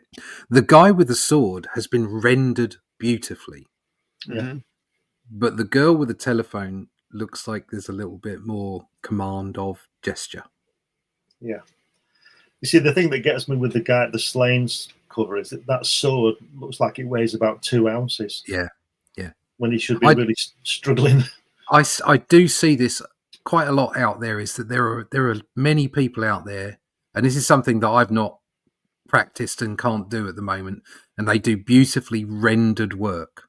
So the rendering's gorgeous, the lighting's great, there's the skin tones and all the details of things like fur and cloth and it's like it looks beautiful. And loads of times I see underneath it errors in anatomy, errors in posture, errors in figure drawing, which is what I was saying earlier on, the difference between anatomy and figure drawing. And most people don't see it, I think, because most people aren't looking for it. So it's probably an artist thing. But you look at it and you go, oh, it's beautifully done, but it's wrong. Yeah. That's not to say I'm perfect. Obviously, I am not perfect. I get things wrong as well. But just as an observation, and I think this has happened as well because of the ease in which you can render digitally compared to getting your brushes and your oil out and doing it on a big canvas and getting that rendering right, because obviously those canvases had to be big and you had to consider your rendering and how you do it and the skills that go with it. I'm not putting down digital painting whatsoever. I'm just saying it's a different process and probably a quicker one. Okay, and the fact that you can do that now digitally, it's opening it up to more people who can render, which is great. You can render, but it's like if you're going to draw figures, it doesn't matter how great your rendering is or how realistic your lighting is. If the anatomy or the figure drawing, should I say, underneath is off, then it's going to look off. Anymore, the first thing you'd look at is you'd look at that SLAINE drawing and go, that doesn't look quite right. Was that AI? That's the go-to these days, isn't it? Oh, that was AI. No, it's just a bad drawing. Yeah. Well, as I always say, it's surprising what you can do with that. With a pencil. Aye. Yeah. You put your mind to it. Glenn, tell folks where they can find you. Yeah, you can find me on this program and on Sundays. You can find me all over the place on Facebook and places like that. But if you go to Amazon, you'll be able to pick up 15 issues of Comics Unlimited, which is a 100-page magazine about comics, surprisingly. Also, if you go to Amazon, you can see all my 12 books on there of varying subjects. And what's relevant to this show is my visit to see Jack Kirby at his home. This is on Amazon. It's in Barnes & Noble. It's published by New Haven. You can get that. Lots of photographs of me with Jack in it. Details my trip to his house. And if you go to Fund My Comic, you'll be able to get my Hatch annotated. It's my character Hatch there, how he came to be. Hand rendered artwork all the way through it. It shows you. It gives you Thank you. And it gives you this published and unpublished strips in it. And also, just before we go, my wife is a ceramics artist and she created that. Look at that. Look at that. Yeah. He's great. Brilliant. Brilliant. And, lovely book, mate. Yeah, thank you. There he is. Look at that. Yeah. Nice. And yes, Fund My Comic. And you can be able to pick up a copy of that. Over at fundmycomic.com, folks. Go over there and take a look. Russ, tell folks how they can find you. Yeah. In fact, Glenn is in so many places. He's close to omnipresent. There you go. It's fantastic. My middle name is Galactus. Glenn Galactus Fleming. That's Mr. Fleming to you. Sir to you. Sir. No. Mr. Fleming, my father was Sir. You can find fantastic stuff. You can find me at russleach.com. You want to find out more about the Atlantean, when and where we'll be dropping issue 2, how that'll work out. You can always go and get yourself a copy of issue 1 over at Critical Blast or on Amazon. You can find all these things out by going to russleach.com. You can get all my social media connections there. But most importantly, sign up for the email list. And I'll see you there. Oh, that's my wife coming in to say hello. Yeah, hello. Hello, goodbye. Oh, yeah. Hello, goodbye. Folks, I've been your host, Randy Zimmerman. You can find my work over at Arrow Comics. You look me up on Amazon, you'll find a few things, including the Atlantean will be available over there, and the Shadow Kingdom, both of which are we're incredibly proud of. I wrote and Russ drew. There are a lot of different versions of Shadow Kingdom. There's a beautiful hardback for under $40 over there, $39.99. So go over there and take a look. More stuff coming from Arrow Comics soon. You can see the full campaign is still over at fundmycomic.com. We'll get an Arrow Comics store up there as soon as I can find some free time to do it.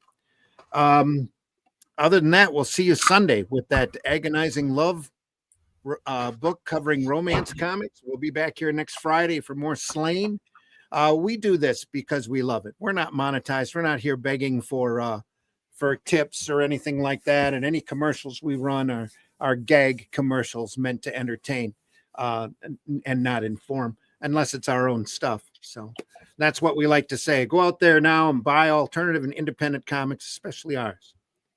And be on the lookout for great stuff. If you've read great comics in the past, don't let the modern stuff, if you don't like it, don't let it put a bad taste in your mouth. There's enough antisocial activities going on the webs now that we need to be a lot more positive and a lot more social about comics is sequential art. That's why we love doing this program, because it inspires us and it reminds us of how great this art form is. And if you get a chance, you need to do the same. Go out there and spread that along these social platforms instead of all this Beavis and butthurt drama going on.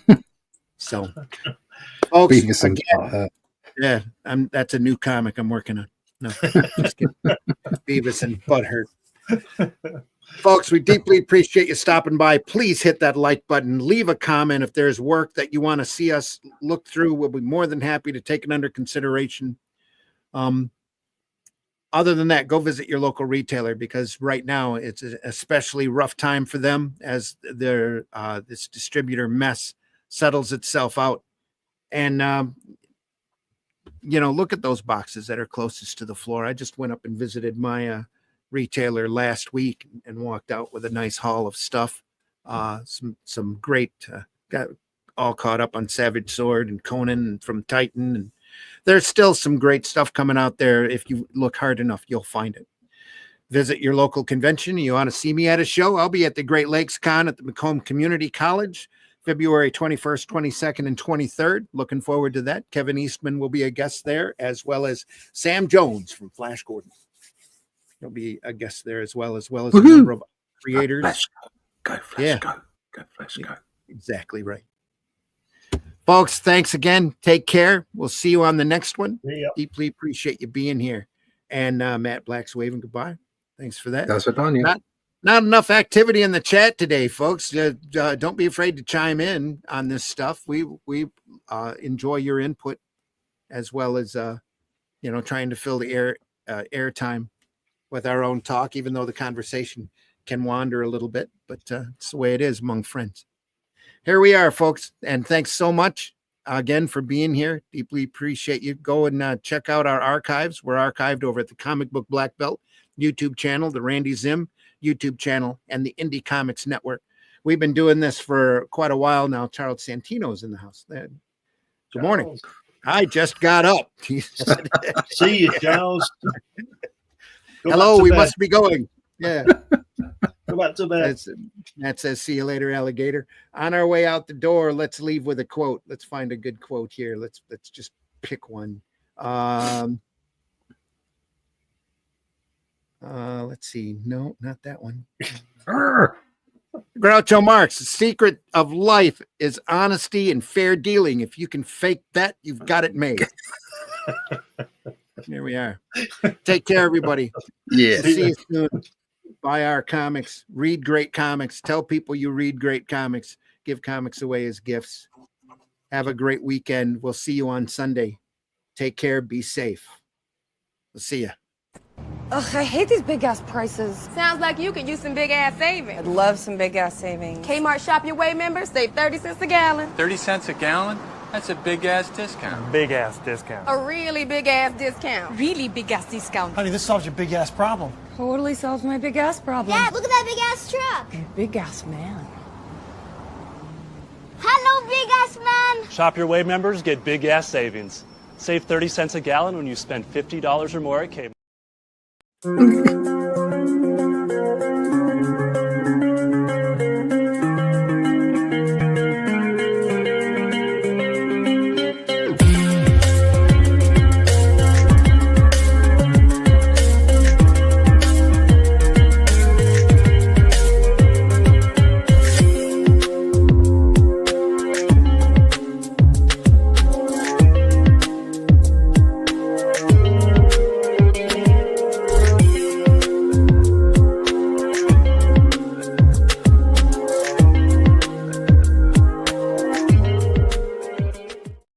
Joke's on you, bitch. I love this shit. It means you're a catcher, not a pitcher. A bullshit? A bullshit? A bullshit. Can you hammer a 6-inch spike through a board with your penis? Not right now. A girl's gotta have her standard. Type of holes people prefer. Donut holes or Hardy's new biscuit holes? B-hole. Yeah. The B-hole has it over the A-hole for sure. Why? What do you like about it? The A-hole seems kind of small. It's great. I just don't like the A-holes. B-holes are tasty and flavorful. The A-hole is nasty. A-hole tastes funny. I guess I'm just kind of a B-hole kind of guy. Introducing biscuit holes with icing. The best kind of holes money can buy. New at Hardee's.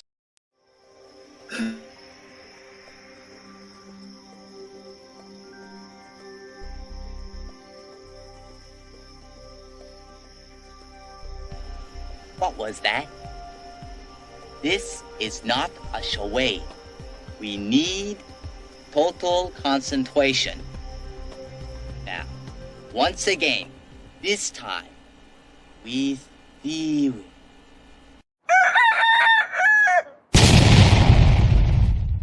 Taste the biscuit. Taste the goodness of the biscuit.